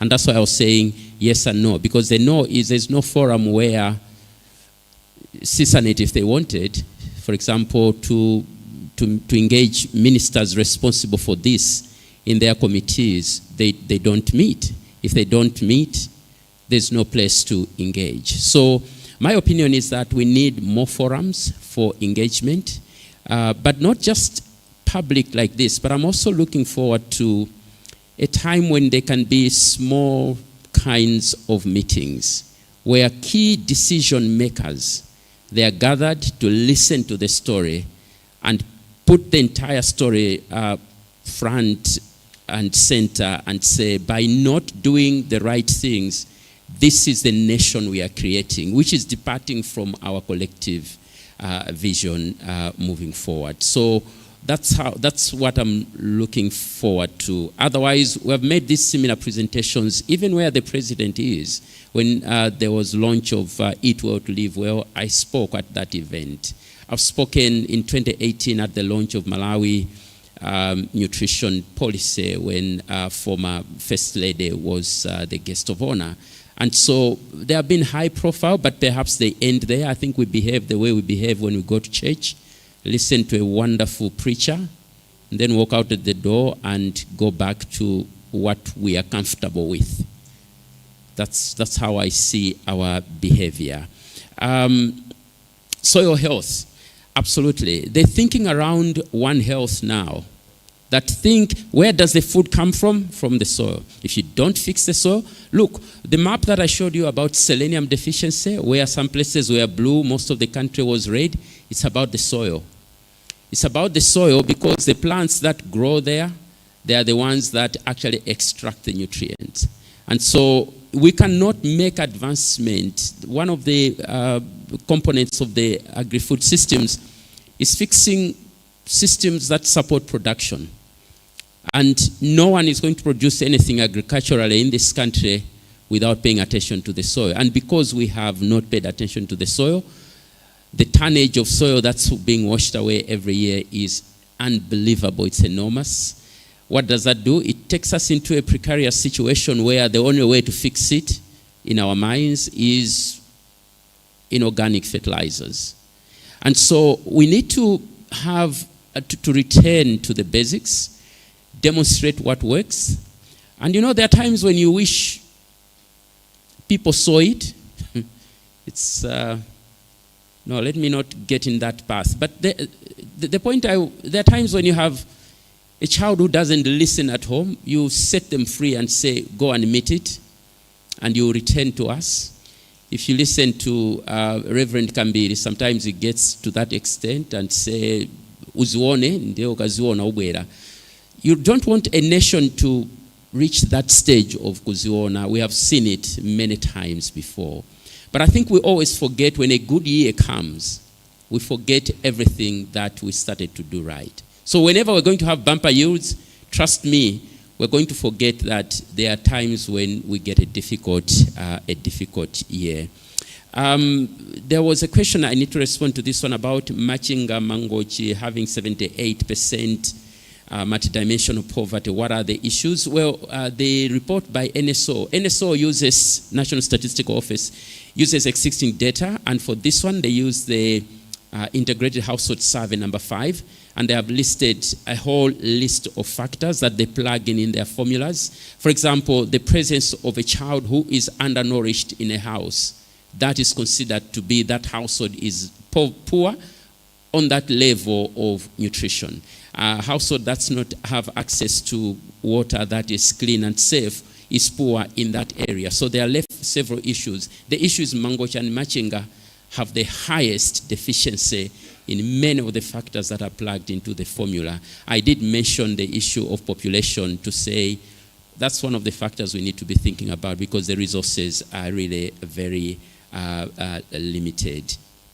I think I would like to, given we don't have much time, but here's the take-home message. Nobody should go out of here and say that we should not eat in Sima. That's not the message. The message is, that's our culture, that's our Sima. The issue is we are eating too much in Sima. And therefore it's taking space that other dietary components should have taken. If we fixed our agriculture, we should have been throwing in a little more foods to take the space of the Nsima. You can live without eating too much Nsima. Continue eating Nsima, but it shouldn't be. And by the way, it begins with us in here.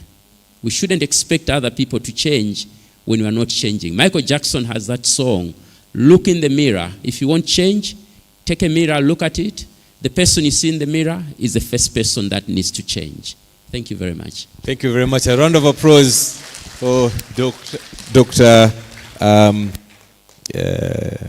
Kalimbira. It was really a very insightful presentation, and we really like it. And I think, because of time, I am sure that people still need to learn more from you and also learn from each other. I'm sure during lunch, people will be able to reach out to you. But for CISANET, already you see that I think there is an opportunity that we can come together, collaborate, and try to advance the insights that the speaker had presented, because we need to take this message outside this room and be able to reach to as many people as possible, not only the policymakers, but the people that are also consuming the food every day.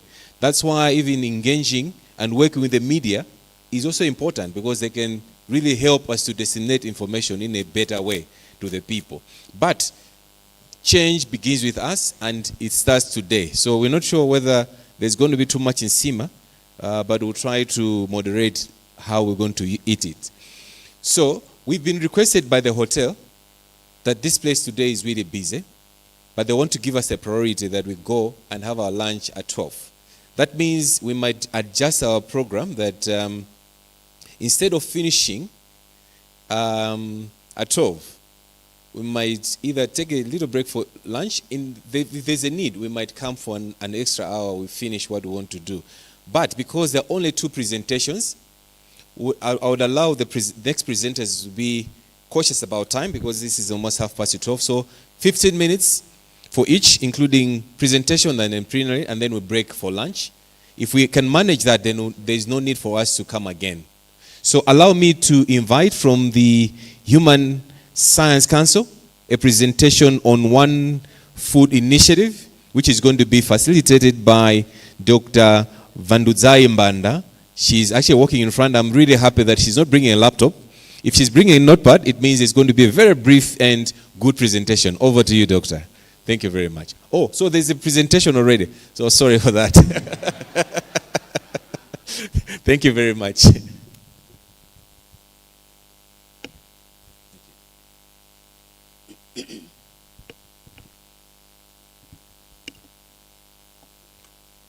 Good morning, colleagues. As we wait for the presentation, maybe I will just try to give an example of what I think we are trying to do, which resonates, I think, more with women here.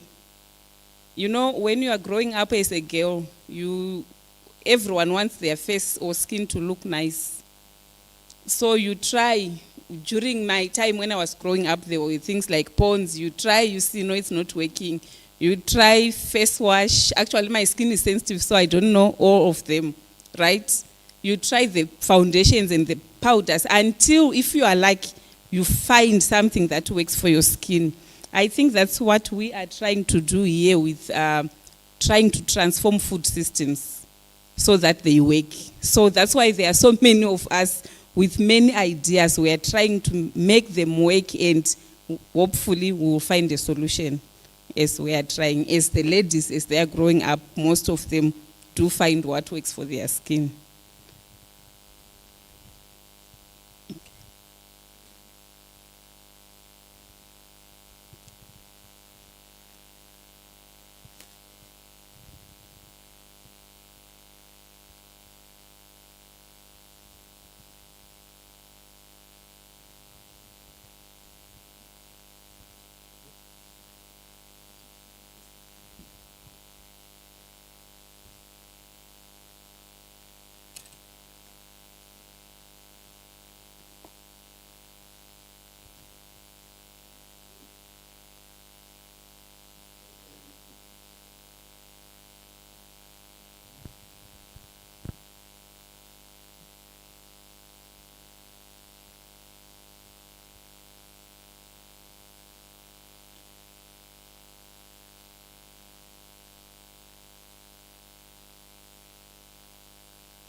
Okay, so we seem to have a very short technical problem they're trying to fix. And while they are fixing, maybe we can now allow... Okay, so I will have to go back. Thank you very much, Doc. You'll be back, yes. So we will now have Dr. Geoffrey Chavula from MUBAS, and actually is working energetically here. I'm sure your computer will not also act up. Okay, yes, you get this and put it there. So, Professor Chavula will present on sustainable and healthy food systems for Southern Africa. A round of applause for him.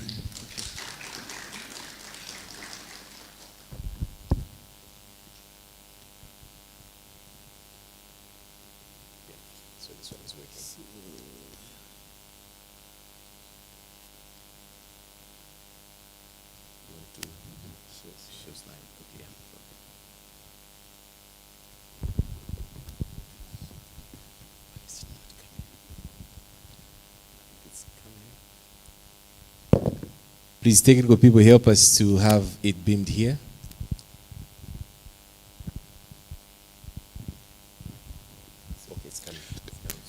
Yeah, I know you've been sitting down for a very long time. Can you just stand up for a minute and stretch yourselves?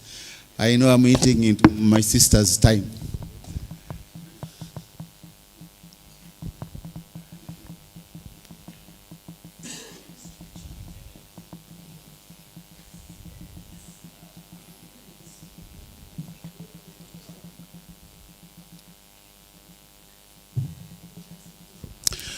Yeah, so you may get seated.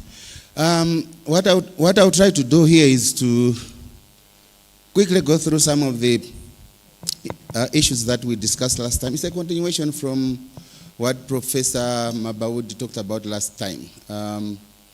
So here we have this very big project known as Chefs SA. And I also talk about the WEF Nexus as far as Malawi is concerned. So, this is the way I'm going to proceed. I'm going to talk about the Chefs SA, talk about the WEF Nexus as done in Malawi, looking at the current situation in the country, and then I'll talk about the conclusion. Now, I have a slide here which I thought I was going to retire a long time ago, but I'm still using it. It's one of those slides that, makes a lot of sense as regards decision making. In order for you to make a decision, you need to have this very, very important information, which is going to be very, very useful. Otherwise, if you do improper analysis, you end up with, all sorts of things. So basically what we have here, I think I may have changed these things around. But anyway, what you have here is that this guy comes here and says this and says this is obviously a snake, and the only solution is to kill it, okay? And then obviously it follows from the biblical story about Adam and the case that he received from God. So you have that information, whereas in the real sense, that thing was not a snake, but it was a tiger.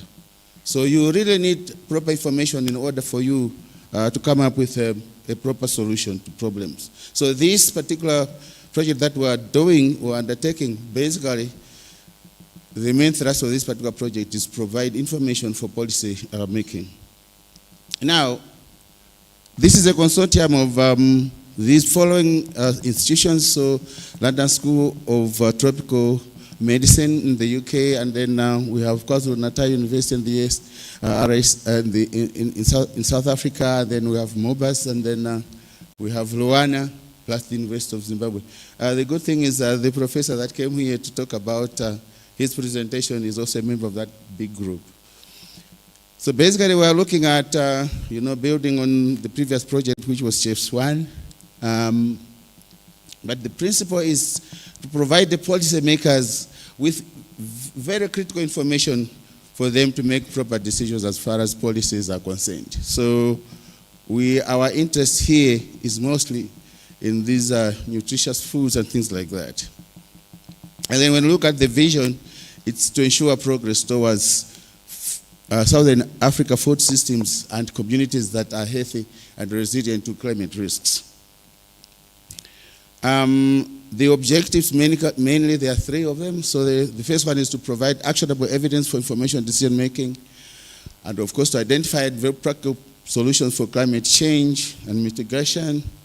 And then the last one is to evaluate in detail how the effects connect to health, mental health, and then through food system safety and nutrition. So basically, this is what this big project is all about. But the main thrust in this particular case is the adoption of the welfare nexus. But here what we have is the welfare nexus. And this is what Malawi has done up to this particular point in time. We're already done the welfare nexus, but now we're going to extend it into welfare, which is basically looking at the water, energy, food, environment, and health nexus. So we're looking at about a number of things here. So food security, energy security, and water security. I won't go into those details because I don't have time to do that. But anyway, these there's interconnection between these 3 things here. So you have the water at the top, and then you have food at the bottom, and then energy here. A good example would be using water for hydropower generation, you get the energy. And then also using energy, you may use tractors in order to produce food. Okay, and then you have that particular system going on. So basically what we're looking at is we have to look at these things in a holistic manner. Now, why are we supposed to do that? You have all these reasons here. You have increased demand by 50% in terms of energy by 2030, and then food increases by 50% by 2030. And then also, you look at water, the water demand will increase by 30% by 2030. So basically, these are limited resources, but you can see how the demand is increasing. Now, we talked about climate change. The thing is, all the models that we have run so far show that the temperatures will be increasing over time. So you can see this was done at MIT in the US, and then you can already see that the temperatures are increasing a lot. But there's a lot of variability in terms of Malawi when you look at rainfall. I also talked about suffering for other people's problems. When you look at GHG emissions, mostly it's China, the US, India, and so many other countries. When you look at how much we produce, very, very little. Now, these 2 guys here agreed in 2012 that they're going to cut down on the emissions. Still very little is being done, so we have to blame them. Of course, China said we're going to peak our GHG emissions by 2030. So we're still waiting for them to do that. But otherwise, we are experiencing problems that really are not a thing of our own making. Now this is Cyclone Anna. You can see this is Kamuzu Bridge as you're looking at it from Chikwawa. So all this is water. So serious flooding taking place in Malawi. And then I think earlier this year, Kawombe and Kota, we also had serious flooding taking place. This was the Cyclone Freddy in Sochi. You can see landslides taking place there. Now, when you look at the current situation in Malawi in those 3 main areas, you will see that we have surface water resources as well as surface water resources, and you have the rivers divided into, the surface water body is divided into this system. So we have 17 water resources units, 17 water resources areas, and 78 water resources units. And the water balance is mostly dominated by Lake Malawi. And then these are some of the potential multipurpose dams that were identified in 1986, but basically none of them has been constructed yet. Resources, as we talked about last time, so implementation not done. And then we also have groundwater resources, mostly Precambrian basement aquifers, alluvial aquifers, and fracture zones. And, when you look at accessibility, about 88.3% people in Malawi have access to water. and only 35 have access to sanitation facilities. So there's an imbalance here. So where do people go in terms of sanitation when it's only 35.2 that have proper pit latrines, etc.? So you still get people getting water from such type of wells. A shallow well in Blantyre, so accessibility is still very poor. A pit latrine there for sanitation. When you talk about energy, most of it is biomass, so it's 98.8. Very small percentage, depend on electricity and other fossil fuels. Okay, so we still have a situation like this one here. Electricity, like I said, about 98%, 12% electricity, so the rest comes from biomass. And then we have liquid fuels, coal, and other renewables.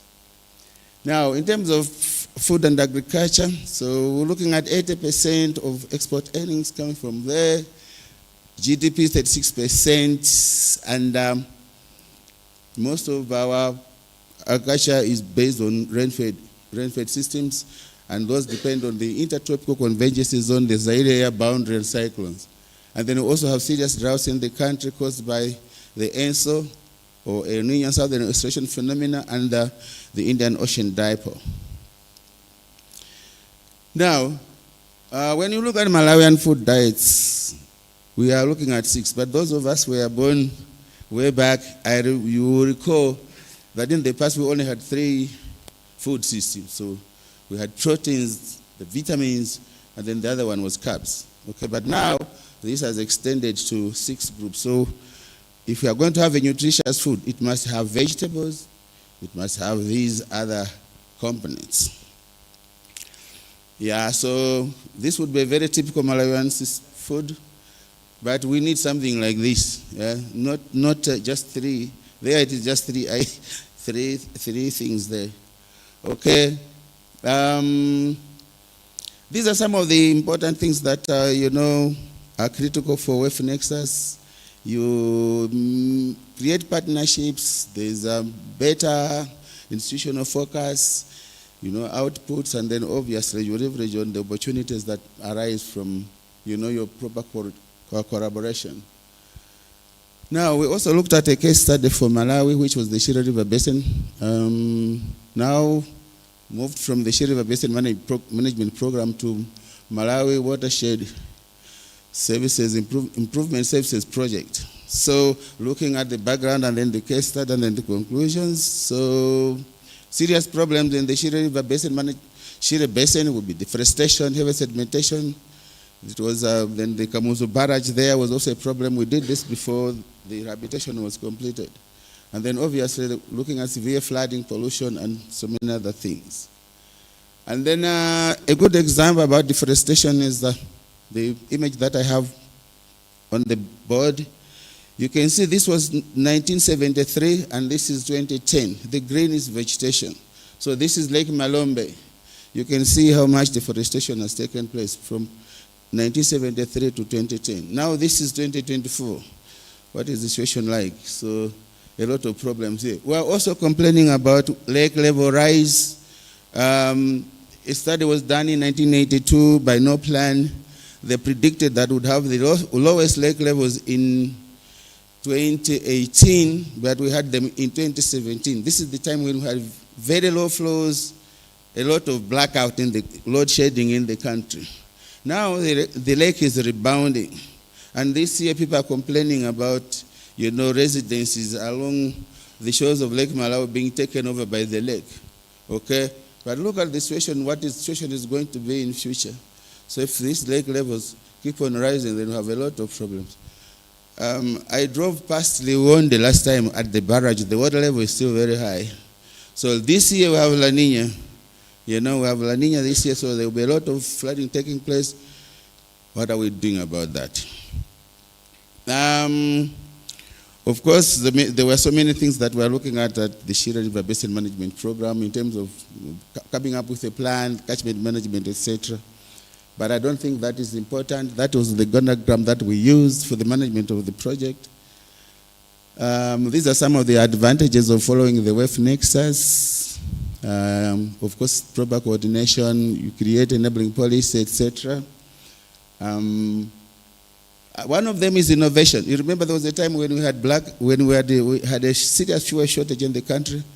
One guy just removed the tank from the truck in order to buy fuel. So you have to think outside the box. Again, we have people here, they can't afford a pool table, but they're enjoying the game. So it's also something that innovation is very, very key, and that is one of the issues that my university is promoting.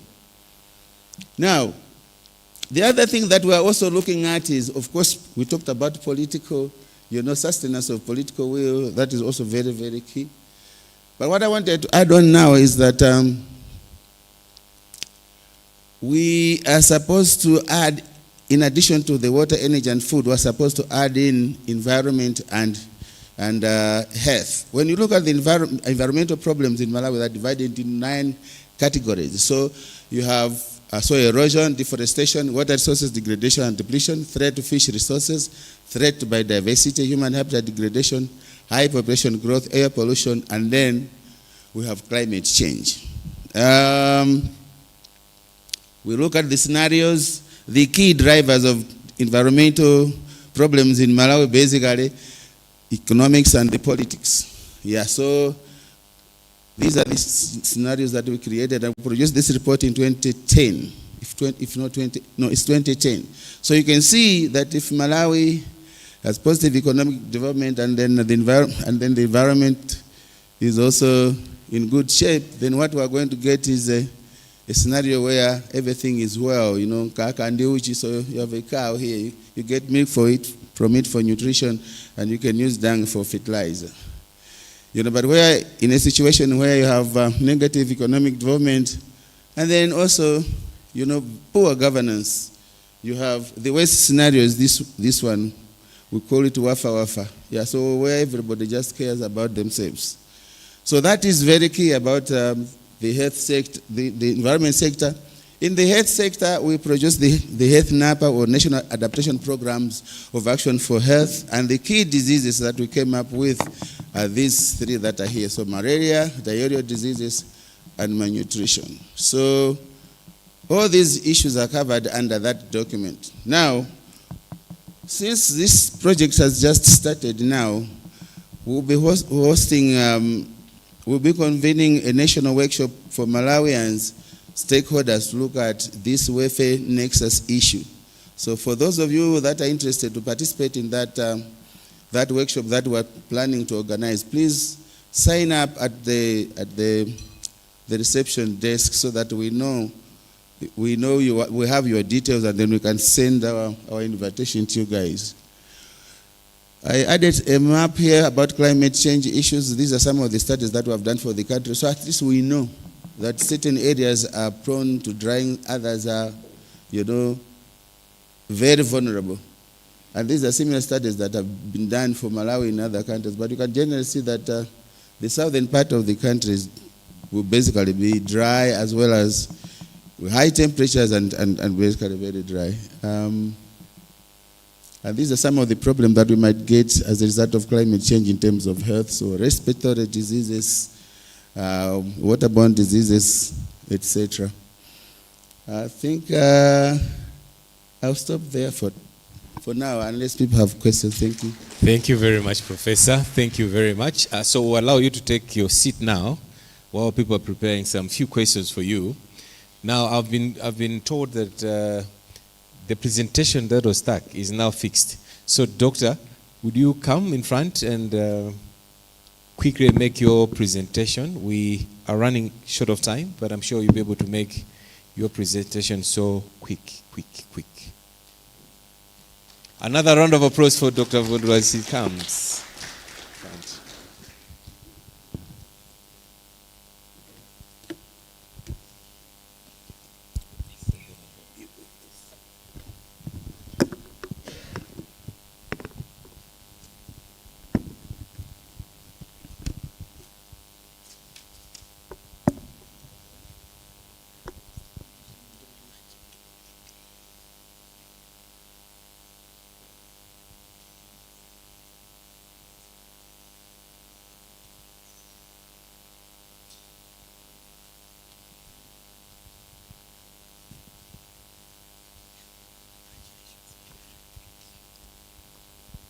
Okay, like I promised, I'm back.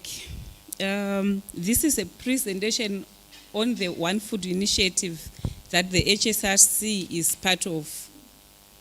Because of time, I'll try to move very fast. So I'll give the background and the role of human and social sciences in the One Food initiative. HSRC is Human Science Research Council, which does research on human and socio-economic aspects of our lives. The One Food concept was informed by the 2019 One Health conference. A number of people have been talking about the One Health conference focused on food security as a One Health framework to include food from the water and food on land. And the goal was to ensure a safe and sustainable food supply. So the colleagues from the UK who started this initiative, that's where they got the idea that if we achieve sustainability in food systems, it means we achieve the One Health idea, because the One Health principles are on achieving sustainability in terms of the health of the environment, the health of plants and animals, and the health of people. But almost all these in the environment are linked to food production up to consumption. The One Food concept from the beginning recognized the need for international collaboration, and South Africa was identified by the partners in the UK as there were already collaborations and bilateral engagements between South Africa and the UK, hence they started with South Africa. On this slide, I'm going to just show the many partners that are involved. I think many speakers have already said that to address, it includes the University of Cambridge, for example, and not forgetting who I'm representing, HSRC is here, and other institutions in South Africa and the UK. It's funded by DEFRA, which is the Department for Environment, Food and Rural Affairs in the UK. But the initiative came to South Africa through CIFAS, which is a research agency just like HSRC, but they do research on the environment, fisheries, and aquaculture science. So they are a bit more on the natural sciences, but they do understand and appreciate that the social sciences are also important if we are to achieve sustainability in food systems. That's why I'm standing here speaking on behalf of the other partners. We have CSIR, which is the Council for Scientific and Industrial Research in South Africa, also on the natural sciences, like the CIFAS colleagues. We have University of Liverpool and many other institutions, including the Department of Science and Innovation, under which science councils or research councils in South Africa fall. So why am I speaking about One Food when it's a collaboration between South Africa and the UK? Currently, there are engagements and plans to involve Malawi, to collaborate with Malawi on the One Food initiative as the second country where the One Food initiative is. So One Food is a holistic approach which is trying to guide the transformation of food systems to achieve economic, social, and environmental sustainability. As many speakers have already said, when we produce food, especially the small scale of livelihood from farming, we also need to address the social aspect. Prof here was just talking about our continued consumption of pulp in South Africa, nzima in Malawi, even though it's not very healthy for us. But where we come as researchers to try and understand, I'll speak to that a bit later. And in doing that, in achieving economic and social aspects, we also need to achieve environmental sustainability, as many people have already said, the aspects about water, the soil on which we grow our food. Beginning, the One Food idea integrates the One Health principles into the food systems to balance and optimize the health of people, the health of animals, the health of plants, as well as of the environment. Taking a holistic approach to the food systems.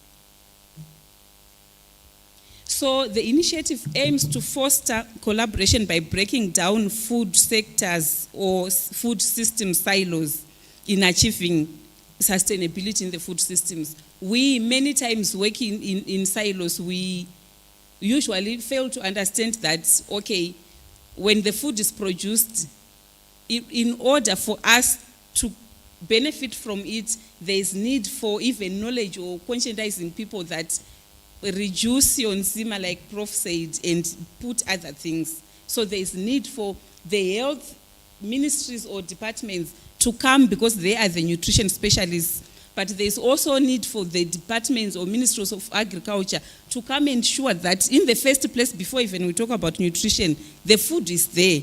Then we can talk about what to consume in what quantities. Therefore, it needs almost everyone. And as has been said, it needs governments because they are the ones who put in place policies. But it also needs us as individuals to take the conscious decision. I'll speak again about those categories just now. So the focus of the One Food Initiative is in trying to address hazards that are in the food systems. And what do we mean by food system hazard? A food system hazard, the work in progress definition that we have currently, is that it is any biological, chemical, physical, or socio-economic factor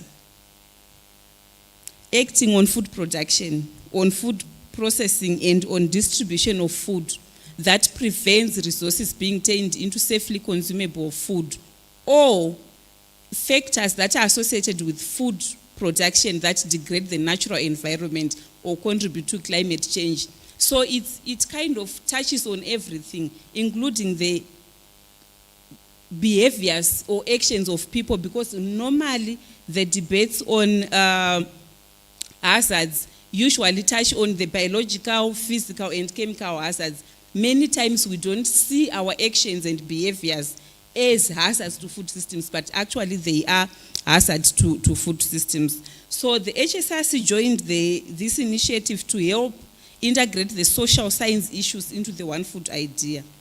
And the human and socio-economic hazards in food systems include individual behaviors.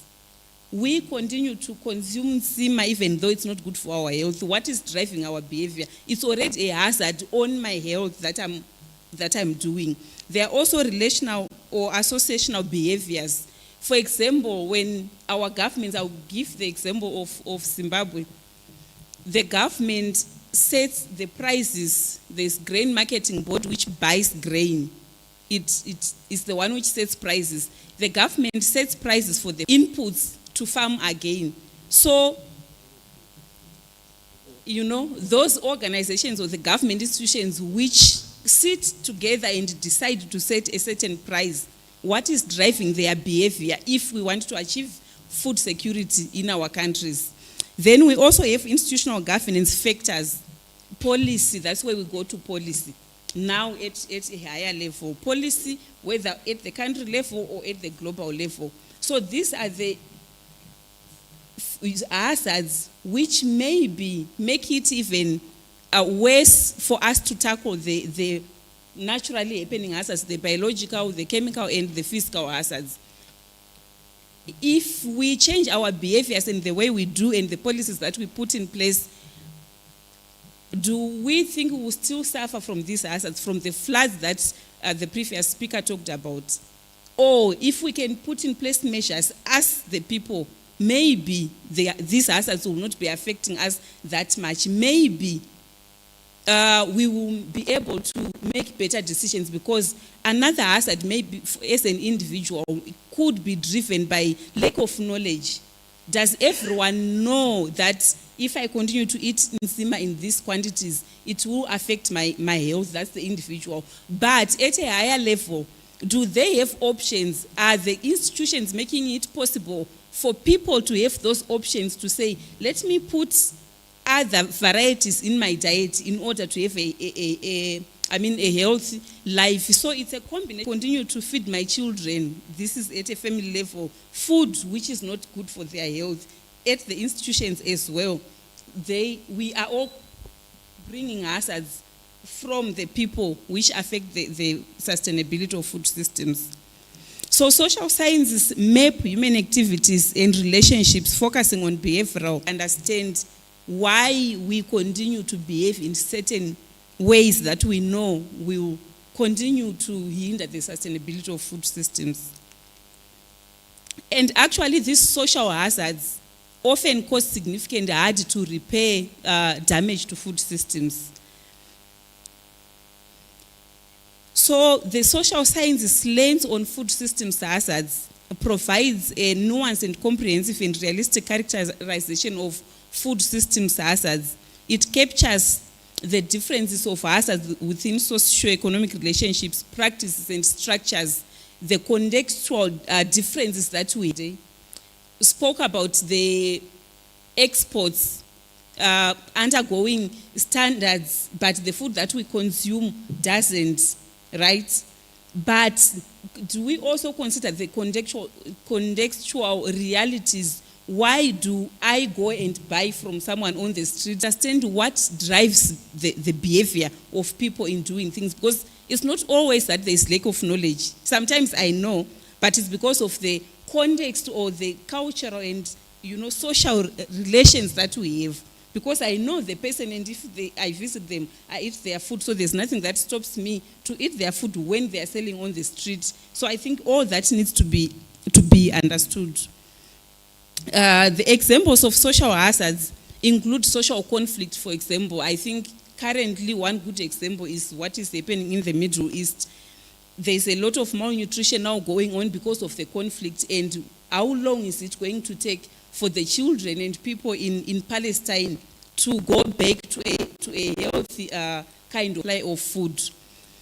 Even food price inflation can be a hazard, because the little money that we have will only buy so little if there is high inflation. So it's a hazard. Okay, trade wars and breakdowns in social protection, they are all hazards, because the poor, the very poor that Prof talked about, they need social protection. It's a reality. So if it's not there, it's a hazard to the food systems. It's a hazard because they will not be able to get the nutritious food that they are supposed to be able to get. So incorporating human and social aspects in the transformation of food systems helps by building inclusive and resilient food systems. But it's important to note that it requires contributions from all spheres of society. It needs the academics to give evidence. It needs the governments to take up the research that is coming out, or the evidence that is being provided. It needs civil society actors to hold government accountable. It also needs the people that are affected themselves, because many times governments and researchers come with these brilliant research outputs and policies, but is it what the people who are affected want? So they also need to be included, and their representatives. Okay, so it needs a well-rounded approach. If we are okay, I'll end with some of the work that we are doing at the HSRC, which includes analyzing how the policy environment of a country promotes or hinders transformation of food systems, social and human dimensions of food systems hazards, and how they affect transformation of food systems, as well as transmission of hazards. Because sometimes when hazards come, for example, floods, it's usually the poor who are more affected, because they have very little to fall back on. Our work also includes understanding the link between informality in food systems, like I mentioned, and attainment of food system sustainability. Should we push ideas of sustainability without taking the contextual realities? I think if we do that, we might not achieve what we seek to do. Data as well, it has been mentioned that we need information. So we are also involved in research investigating the availability of data, the gaps in data, and what needs to be done to improve the data that is loss and waste could contribute to sustainability in food systems. Because actually, literature tells us that globally, and in most countries, for example, South Africa, at the macro level, at the country level, there's food security, but there's food insecurity at the household level. And there was a figure that was given that 30% of food that is produced is lost. So if we lose that 30%, we need more resources even to produce. If we could save the 30 to 40% that was mentioned, are we not going to lessen the pressure on resources? So that's another work that we are involved with.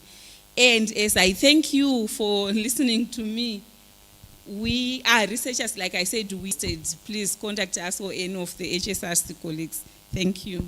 Thank you very much, Dr. Mbanda, for that presentation. And now, because of time, what we'll do is I want to invite you for one more last activity, which I want you to interact with these two presenters. But what we're going to do it, we'll interact with them while we're eating. So we'll go for lunch. They'll be strategically positioned on tables where you can go and ask them. Is that okay? Yeah, so you can be able to ask them questions and they'll still be available. But as we're walking out, one more last assignment is there are some tables at the back. Those are our learning labs. So you'll be asked to go and listen to the ladies and gentlemen that are sitting on each table so that you can learn some few things from them. And then after each table, then you proceed to have your lunch. And thereafter, then we would want to invite CISANET members, the paid up members, to come and reconvene for the annual general meeting at 1:30. The instructions are clear? This therefore means that those that are not partaking in the annual general meeting are free to continue interacting, because you made a plan that you're going to be here the whole of this afternoon. So the two or three presentations that have been made in the morning, the presenters will still hang around and you can go and continue interacting with them and probably ask